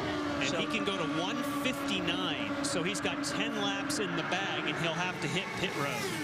Lindy. I'm being told Will Power plans to come in and pit guys on lap 155. All right. Which is still it will get him to the end, but he'll have a full fuel fill, whereas other people, if they pit later, will have faster pit stops. But he still improved his track position. Still a great move. I still like the move. I mean, all you're talking for him to do a full fuel versus other guys is 1 second. Now Ed Carpenter is falling back into the clutches of Elio. Well, and maybe for a reason here is power. He's running light on fuel. He's trying to gas it as quick as he can just to give himself a little bit of that gap, with him knowing that he has to be, you know, coming in the next 4 or 5 laps. He's doing everything he can just to eke out that little bit that can make the difference. We know that Ryan Briscoe so far is the leader, at least what we had graphically, for in and out laps, and so he's got to, they'll be doing cheerleading, saying, okay, Ryan has set the mark, show us what you can do. Yeah, and remember, in power for being part-time this year with Penske, remember how challenging it is when you come off that 14-degree banking onto the flat in turn 3 and having to challenge yourself there but not make a mistake. It's tough. The other issue is that if he pits when no one else does, he doesn't have a very good pit selection, because where he is in the points, it's all ranked by points. So he actually doesn't want to pit at the same lap as everyone else because he gets stuck in the traffic. So he'll pit all on his own, and that pit position makes not as much difference. Yeah, he's going to have a clear box getting in and a clear box getting out. We have had 5 leaders and 14 lead changes. 23 lead changes, the most we ever saw at this racetrack. The average speed right now is 198.6 miles an hour with the caution. Ed Carpenter has been among the leaders, and it's only the 3rd race that Ed has led in his IndyCar career. 3 laps last year at Indy, 1 lap this year at Texas, and here tonight. And talking about power, just laying down some laps, he almost ran a full mile an hour faster than Carpenter that time. And look at that. There is Will Power's guys setting it out. Yep. Getting the tires ready. And will he go down? Yes. Looks like he's down under the line. Right there is where that tough area is. He's on the flats. It's dusty and dirty there. It's even a little darker as you come down through there. And there's no speed limit until you see the bright green cones, which come right there. Nice and easy, nice and easy. Next pit. 3, 2, 1. Hit your mark, hit your mark. Will Power out with a mechanical issue in last year's race here. A different story this time. He says this car feels perfect. He has asked for no changes, just fuel and tires, and he is out in 9.8. Reset fuel. So Power is good to the end of this race there. It took a little bit longer, 9.87 seconds. Not real long, but they had to get that thing full of fuel. And that will be the difference. You probably see some 6 and 7 second stops by the leaders when they pit, which is why they decided to pit under yellow earlier. Yep.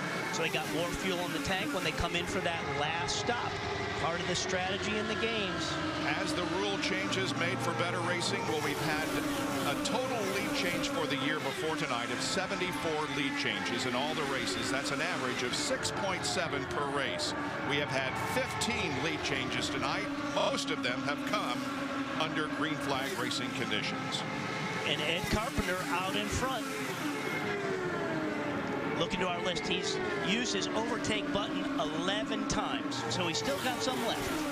Tony Kanaan working with Ryan Briscoe for 3rd. This is what it's supposed to be, Bob. Yep. Right here. This is what we've been waiting for. Great. and we really got to commend the track. The drivers have been able to run 2 and 3 wide here. So it was very, very bumpy before. They did a great job only a couple weeks ago grading this track and taking some of the bumps away to give us this type of side-by-side racing. Now, when Will Power came into the pits, you heard on the radio John Erickson say, next pit, next pit.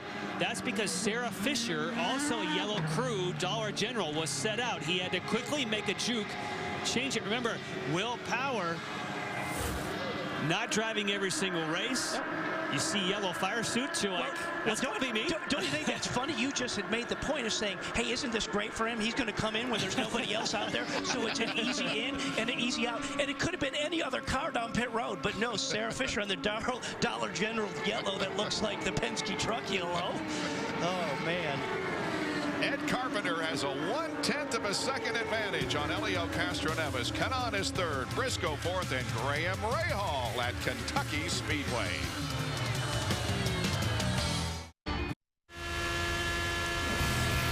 Versus wants you to decide who is the toughest athlete. Is it Lance Armstrong, who has 7 Tour de France titles? Michael Phelps with 14 Olympic golds? Iron Mike Tyson's 44 knockouts? Or Miguel Torres' 5-year unbeaten streak? Well, it's up to you. Define tough and log on to Versus.com to cast your vote for the toughest athlete. At Kentucky Speedway, 167 laps completed. Ed Carpenter leads Helio Castroneves, Tony Kanaan, Ryan Briscoe, and Graham Rahal, but positions are changing as we speak. And Dario just went by his teammate Dixon, so Dario all of a sudden, who was struggling as a fast car. And carrying that momentum by that guy right there, Graham Rahal. You know, when we were just on board with Dario looking up at Dixon, and you pointed out, you're like, look, he's starting to wiggle around a little bit. So obviously he's lost a little bit of that happy balance. You know, he'll get it back, but it can change quick. Kevin Lee. A lot of it's going to come down to this final pit stop and how quick they are. And keep in mind that some teams are going to do a short fill, probably around 175 to 180. Ed Carpenter's coming in, by the way, in about 6 laps. And expect many teams to go without tires. Now, some went without tires in the last stop, so they're probably going to need them. I don't think you can go 100 laps on one step. But Carpenter is definitely one that is going to go without tires on the final stop.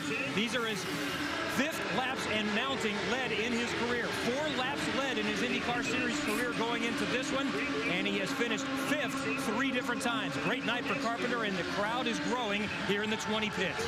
And Kevin, I just did the calculation while you're talking. If they stop in the next 3 or so laps, you're only going to need 3.7 seconds worth of fuel. So therefore, it's all going to come down to changing tires, or maybe at 3.7 seconds you don't bother, and you just take a splash and go. Exactly, and that's what Carpenter's thinking. They're not going to take tires, but we know one guy that's going to have to take tires is Helio, because he just did a splash and go last time. He didn't take tires. Well, unless you think, like Kevin said, unless you want to run the whole thing. No question about it. Firestone makes a tire from the beginning of its life to the end of it an incredibly consistent tire. So at 30 laps to go, you'll need 13.1 gallons. And every lap that you do longer than that shortens that pit stop. Again, under 4 seconds of fuel. The Menards Vision Group laid out for Ed, but he continues to be at speed on the racetrack, completing 173 laps now. Great to see him leading this pack around Kentucky. Ed has stretched his advantage to over a second, which is huge compared to what we've seen tonight. Graham Rahal is having a great race tonight. And look at there's Graham just going up high, and there's Dixon coming back by him. And he got back, and Franchitti's going back the other way. So the rules, this is what it ought to be. This shifting around back and forth, I mean, this is making it challenging for these guys and exciting for everybody up here. The top 8 are running right together on the racetrack. Keep bringing her. Keep bringing her. Carpenter pits. Attaboy around the corner here. Watch your speed right here. Pit in. Okay, you're going to have a wide open in. We're going to be going on tires. It's not a full fill. 5, 4, 3, 2, 1, in. It's likely the most important pit stop of Ed Carpenter's IndyCar Series career. They are going to change tires, but it's a short fill, and under 7 seconds, Carpenter is back out and hoping that this race stays green. Kanaan is pitting. What a great stop, and you heard him say, we're going to go off the tires. So as soon as the tires are done, he was out of there. This is Tony Kanaan's 7th time at this track. He won here from pole position 2 years ago. I am told he will get no changes to this car. He is just getting tire and fuel, and as we see, they're not making any adjustments to the front or rear wing, and he will be out of here in just 7 seconds. So someone is going to roll the dice and just take fuel, because you're going to save yourself about 3 3 seconds if you don't, because every lap that ticks off, you need less ethanol to go into the car. And don't forget how challenging it is, as we just saw Kanaan go out of pit out, and there he just merged up. He's on cold tires that I have no temperature and pressure on them, and that's a challenge. Here comes both Penske cars. Well, Scott Dixon just took off just a moment ago. They had tires set out, but that was just a fake out. They just dabbed in fuel. Now both Penske cars, again, the tires are set out. It's Dan Weldon pulls up just in front, so they're going to have a clean shot at it. But both Ryan Briscoe will be in front of Elio Castroneves, and they are set up to change tires on Briscoe. You knew Castroneves had to do it. I asked Tim Cindric about it. I said, you can't stretch them anymore, can you? He said, no way. Briscoe's out, and just followed shortly by number 3 of Castroneves. And Robbie, I think, I'm not certain, but I think Briscoe might have caught the air hose of his teammate. It's worth taking that when he came in and made that tight turn, I saw a little boom, boom, and that was either just a little bit of the concrete, or he might have caught that air hose. Of course, that, if they saw it, if they saw it, could be possible penalty. But here's what we want to see. This is green stop action, so where's everybody going to cycle on back out on the track right now? Danica Patrick has not pitted, so she's shown as the leader right now. Danica Patrick is the leader. And now Ed Carpenter reassumes the lead. Carpenter, Kanaan, first and second. There they are. That's how close it is for the lead. And we have a little more than 20 laps to go in this Kentucky Indy 300. Stay with us for IndyCar Nonstop on Versus.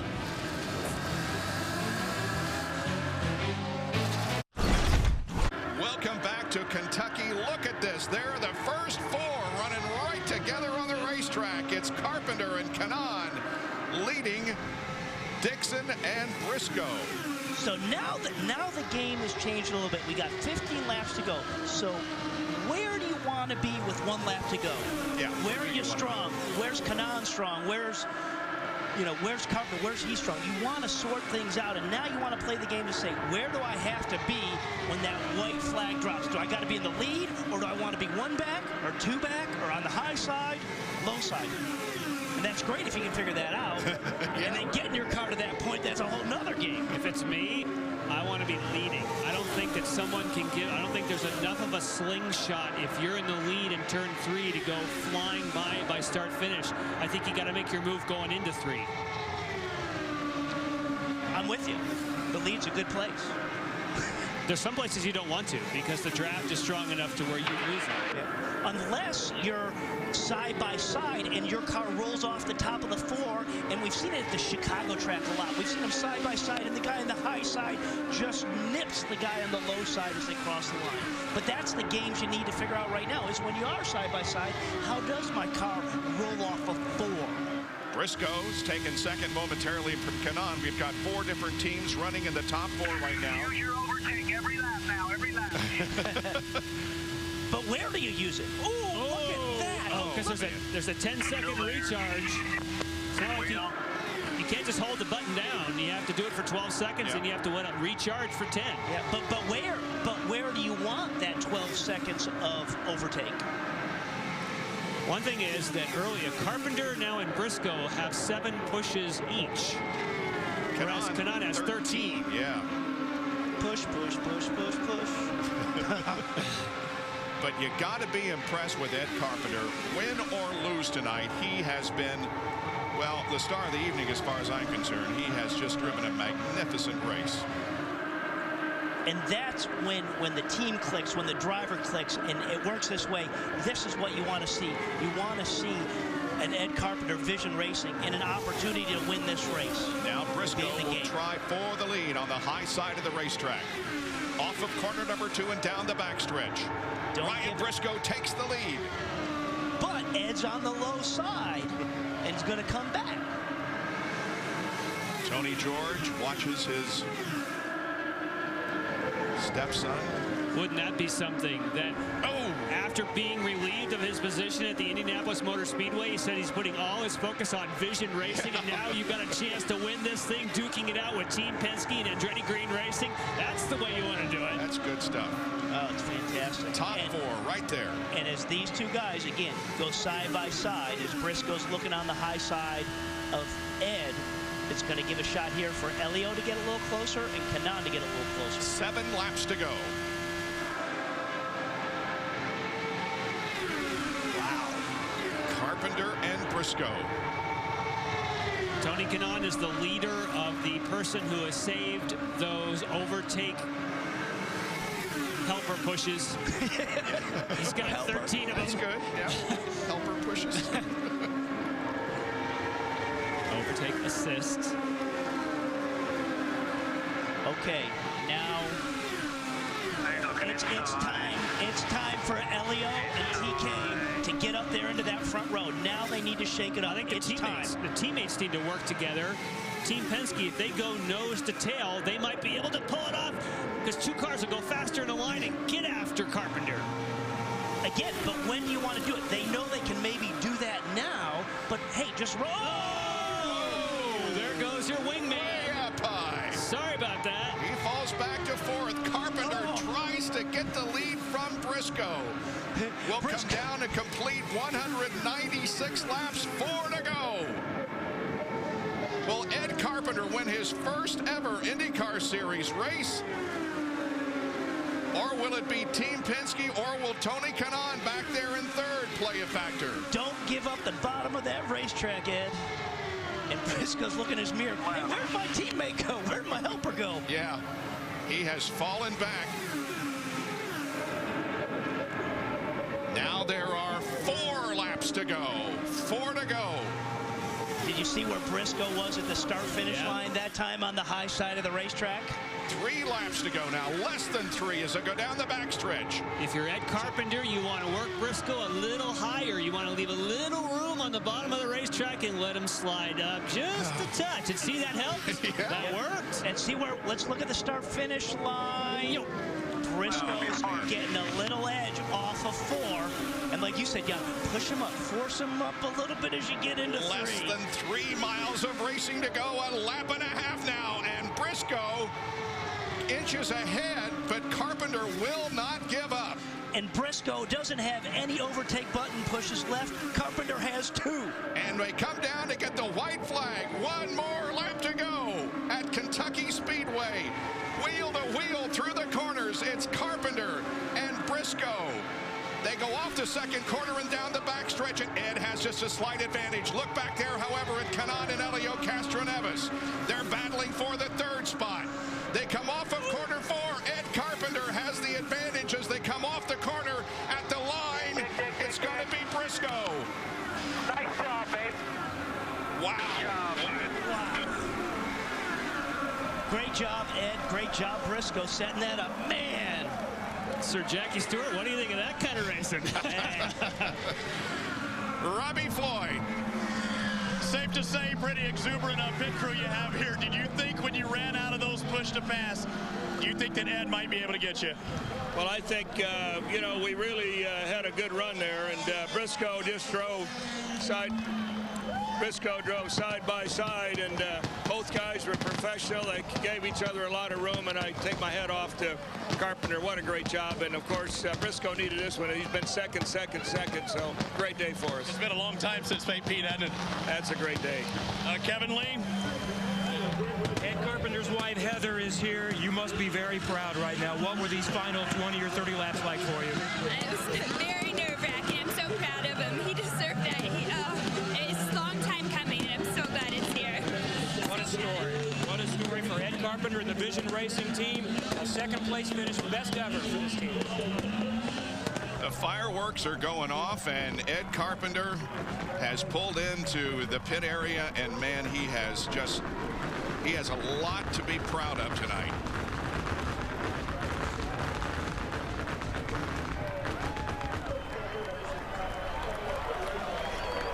Our scoring says it was 0.08 of a second, the interval, 81 thousandths of a second. 2nd fastest race in series history, averaging more than 200 miles an hour tonight, 200.8. Fastest ever was 207.1 at Fontana. There's Ryan Briscoe. He has won here at Kentucky in an absolutely incredible evening of IndyCar racing. We'll be right back on Versus. Well, we can all breathe a sigh of relief because the race is over, but it was exciting. The Izod Victory Lane interview with Lindy Thaxton is with Ryan Briscoe.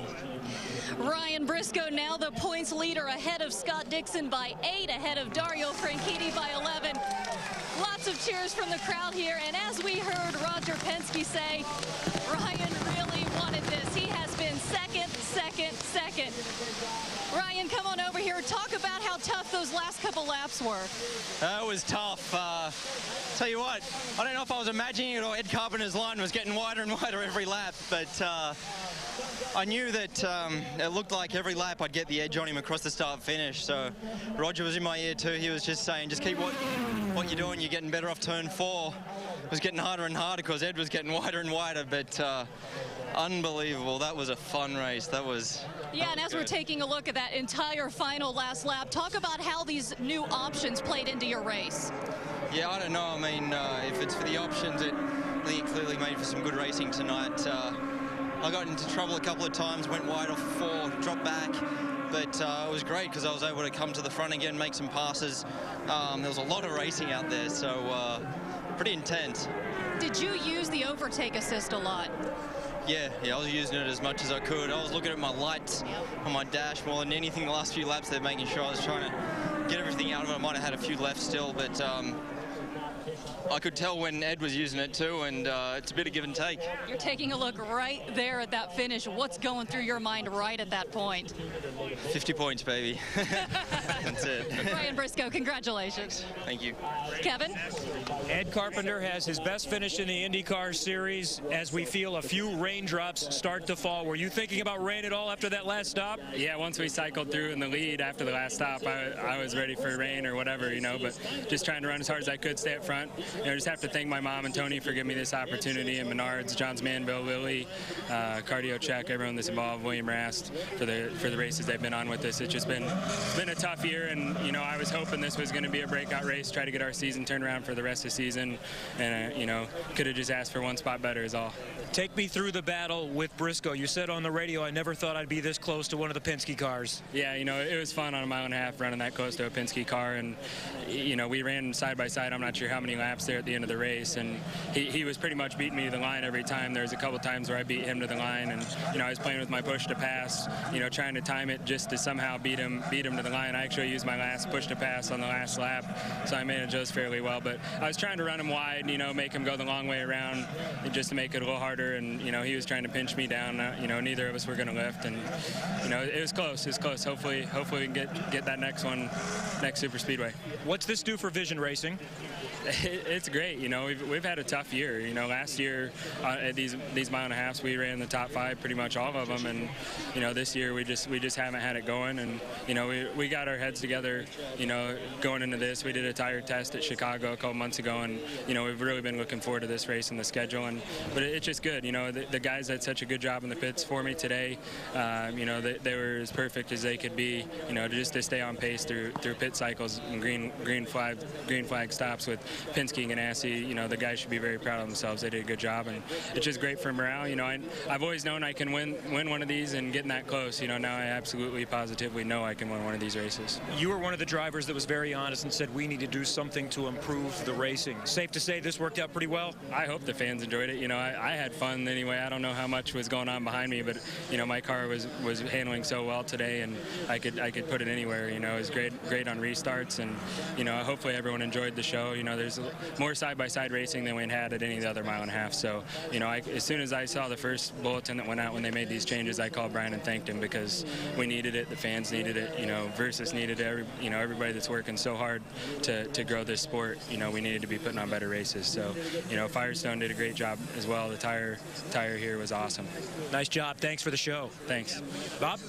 It was the 7th closest finish in IndyCar Series history. The margin of victory officially is .0162. That's the margin of victory that Ryan Briscoe had over Ed Carpenter. Back in a moment.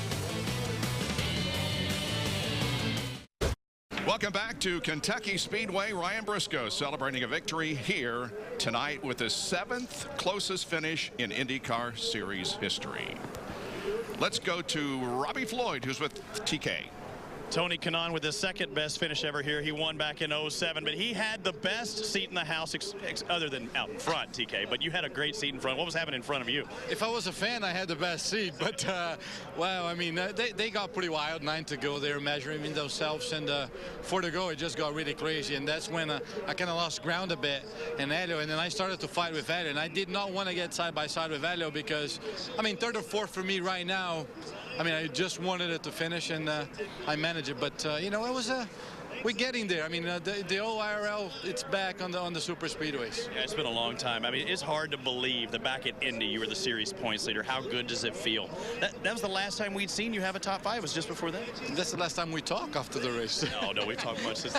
How does it feel, though, that the tiki torch was lit tonight? I mean, Robbie, it's always good. It's the morale for the team. I mean, we work really hard, and, you know, we're having a tough season, but the way I look at it, a really difficult season would be if I was out of the car watching somebody else race. So we're turning it around. Let's talk technical for all the gurus out there. You had one little problem, though, gearing just a little off. Let everybody in on it. We kind of didn't have enough time to practice, so I choose to go with a taller fifth. The night went on, and we actually gained some downforce, and my gear was we go until 10.3. 10,300, and I was at 10.1 the whole time, so I could not use the push to pass because the push to pass only works from 10.3 on, and I could not get as close as I wanted it. But I have to say, after the last 4 races, I'm okay with third. Looking good. Congratulations, Bob. Thank you. All right, thank you, Robbie. I am joined by the president of competition for the IndyCar Series, Brian Barnhart. And Brian, from our point of view, it was a great race. Tell me what your reaction is. Well, I would agree with that, Bob. I think we were very pleased with the changes and the product we saw on the racetrack tonight. I hope the fans enjoyed it because it certainly felt like the IRL was back, as Tony Kanaan just mentioned there. And, you know, it was kind of what we expected and hoped for. And at the same time, it wasn't a surprise because they were known entities that were putting back on the race car, and the guys all did a great job on the racetrack. Can you, at this point, really digest what might have been the biggest help in terms of creating the better competition? Or was it a combination of things? I think it is a combination of the things because I'm not sure you'd ever be able to know that because not everybody used the same things. Because the tire ramps and the side pod extensions and the wheel infills are all optional, you don't know who had what on, so you couldn't pinpoint one of them. And I certainly think the push to pass, the Honda overtake button was a big help with that. I thought it was interesting listening to TK's comments with his gearing, and that's probably a byproduct of not having a lot of track time with what we had here. 75-minute session before the race began, and the guys struggled with the gearing a little bit, and I was kind of curious looking at the graphic afterwards, wondering why TK had so many pushes left on his butt. That's why. Can you tell whether or not we may make more changes, or are we good now for the rest of the year? Well, I think we're always open to it, and I think the most important thing is, you know, again, whether it's good or bad, you don't want to make a knee-jerk reaction, and while certainly what we saw tonight was very good, you know, it's going to be doing our due diligence, and we'll talk to the teams and the drivers and continue to get feedback from them. We're always open-minded about what we need to be doing. It certainly worked very well here at Kentucky Speedway, and, you know, we'll go back to a road course next week at Mid-Ohio and then follow up at Infineon, and then we come back to another 1.5 miles at Chicagoland. But we'll be talking to the drivers and the engineers and get their feedback on it and see if we need to tweak anything. And one thing we have to mention again is the fact that these drivers and teams came into this race tonight with a very limited amount of practice, which really added to the whole mystique going into the event. Well, it really did, and it, you know, kind of shows you can do an event in one day in 75 laps, but right away you saw that Ed had a real good car in the 20 car tonight, and I think Ed had a breakout race. That was as good a race I've ever seen Ed drive. Absolutely. The team did a great job cycling through the pit stops, and they stayed in front and kept that lead for him. So overall, there was a lot of exciting aspects to it, even with the pit drama and making sure the pressure on the teams and performing on pit road, because in the last segment there, we had the top 9 cars running within about 1.5 seconds, and one little hiccup on the pit road would have cost you a lot of positions. But Ed was able to maintain his lead, came back out, and then the last 10 laps were quite a shootout with Ryan. Well, on behalf of race fans, and that's what I am, thank you for the changes because it was great here tonight. We'll talk to Helio Castroneves and Graham Rahal, both of whom had very good races here tonight, when we come back to Kentucky Speedway on Versus.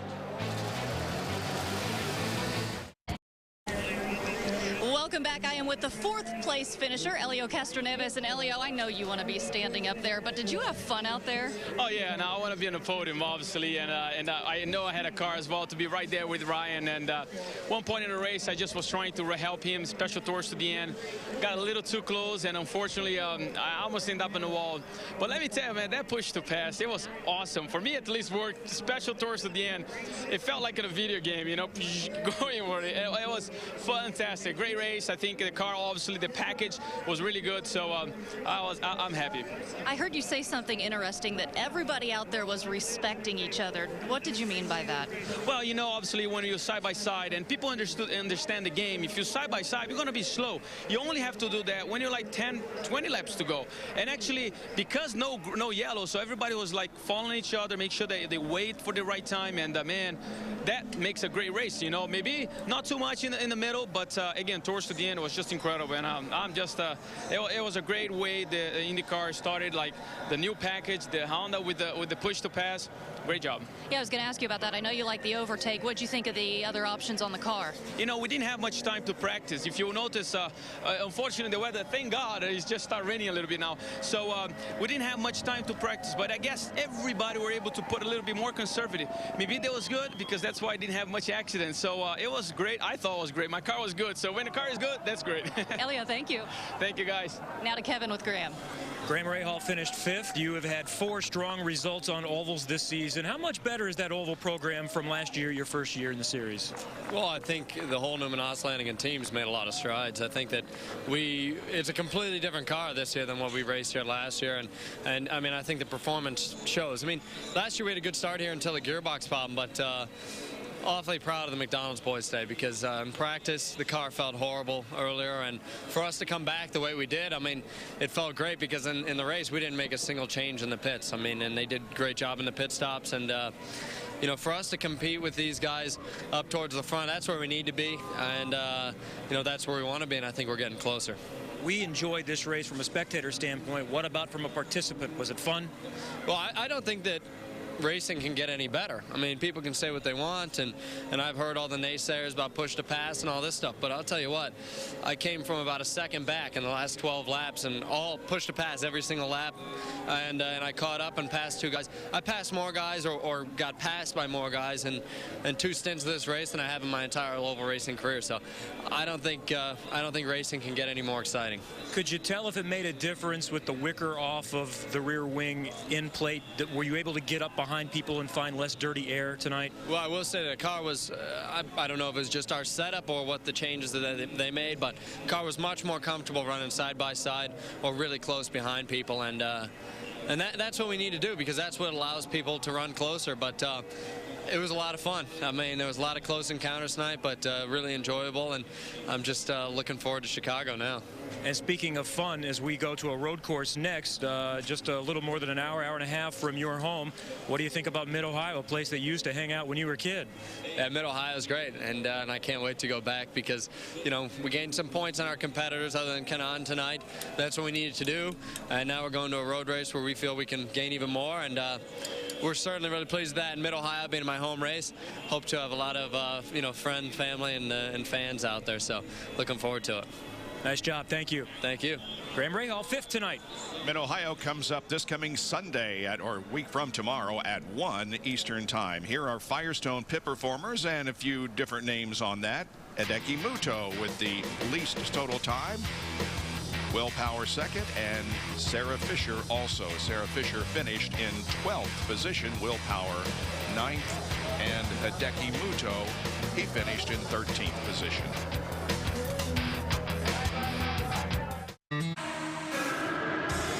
We had 200 laps of racing here tonight, and it was awesome.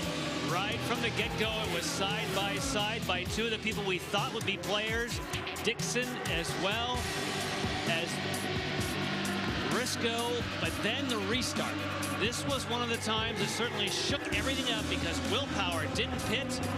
Ed Carpenter closed the gap all of a sudden due to track position, got right up behind Will Power, changed up the whole order, some side-by-side and aggressive driving that set the stage for different pit strategies. And look at this, that's Briscoe rubbing the wall after all that side-by-side action at the end of the race, we almost forgot that he was just a fraction of an inch away from losing this race. Will Power does go ahead and make that early pit stop as the leaders flash by. Ed Carpenter takes it right down to the last lap. You heard Ed say, I tried to push him high. Briscoe said, I tried to squeeze him low, but as long as everything stayed the same, I was going to have the nose at the finish line because they had practiced it over and over. But who thought it'd be this close? Yeah, I don't think it was Ed saying I was trying to push him high. It was Briscoe saying, hey, Ed, you were trying to push me high. Seventh closest finish in IndyCar Series history here tonight as Briscoe beats Carpenter. The owner of Vision Racing is Tony George. Here's Robbie. Now that those efforts are focused at Vision Racing, what a result. I know it could have gone one place better. Were you happy the way it finished? Yeah, I'm happy. I could be happier, but I couldn't be happier for the guys. They've worked really hard, and Ed drove a great race, and the guys did a great job on pit stops. Were flawless all night, so we had a lot of good fortune tonight. Oftentimes we have a good race going and we have some bad luck fall our way, but this felt good. It was, I think, a pretty exciting race, and the strategy was good. And like I said, the guys hit their marks all night long, and so the result, you know, about 18 thousandths of a second or whatever, hundredths of a second, whatever it was, more, and we'd have been in front. All this positive attitude, this positive vibe towards your baby, the IRL. I mean, it looks like we had that tight racing that we've grown to love. Well, I think it worked out. I hope the fans enjoyed it. I don't think most of us knew how it was going to work on the oval, but I think it worked out pretty well. I hope Ed didn't leave any on the table there, anything on the table, but we'll see how it goes next week at Mid-Ohio with the push to pass. I don't know if we'll see the same kind of action or not, but we'll see. Congratulations yourself and everyone at Vision Racing. Great run for Tony George and the entire Vision crew as they finish in second position. That's Bed's best career finish. Kanan first top 5 since Kansas in April. Ray Hall third top 5 finish on an oval this year, and Sarah equals her best finish since Iowa of 2002. Overall, guys, fun evening. Fantastic. It's back, no question about it. And I think the one key move of the whole race, or really good thing, is what Carpenter did of maintaining that lead when they came down pit road, and he held on to that. Great job for Vision Racing. And the team, we were talking about, do you take tires? Do you not take tires? The answer was you want tires, because he did hang on to Ryan Briscoe. Yep. That was a nice move. I mean, like you said, 18 thousandths of a second. You can ask for more. It was really good. Well, of course, the points changed, as they have almost every time. Ryan Briscoe now with an 8-point advantage over Scott Dixon. Dario Franchitti is only 11 behind. So we have got a really tight battle for the championship right down to the final race. And we will be with you, and you will be with us all the way to the championship at Homestead Miami Speedway. Again, Ryan Briscoe was the winner here tonight by just a few thousandths of a second over Ed Carpenter, the 7th closest finish in series history. And they averaged over 200 miles an hour here tonight, making it the 2nd fastest race in IndyCar series history. The fans are leaving, I know, with a smile on their face. Certainly the changes that were made in the series to increase the competition worked here tonight. We enjoyed it. We'll be back, of course, on Sunday afternoon with a much different type of racing on the road course at Mid-Ohio. Coming up next, crashes and conflicts. Join us Sunday, August 9th at 1 o'clock Eastern for the Honda Indy 200 at Mid-Ohio. You can find IZOD at your local Macy's dealer. For more information on IndyCar, log on to Versus.com. Congratulations to Ryan Briscoe. For Robbie Buell, Jan Beekes, Kevin Lee, Lindy Thaxton, and Robbie Floyd, I'm Bob Jenkins. We'll see you next Sunday at Mid-Ohio. So long, everyone. I am a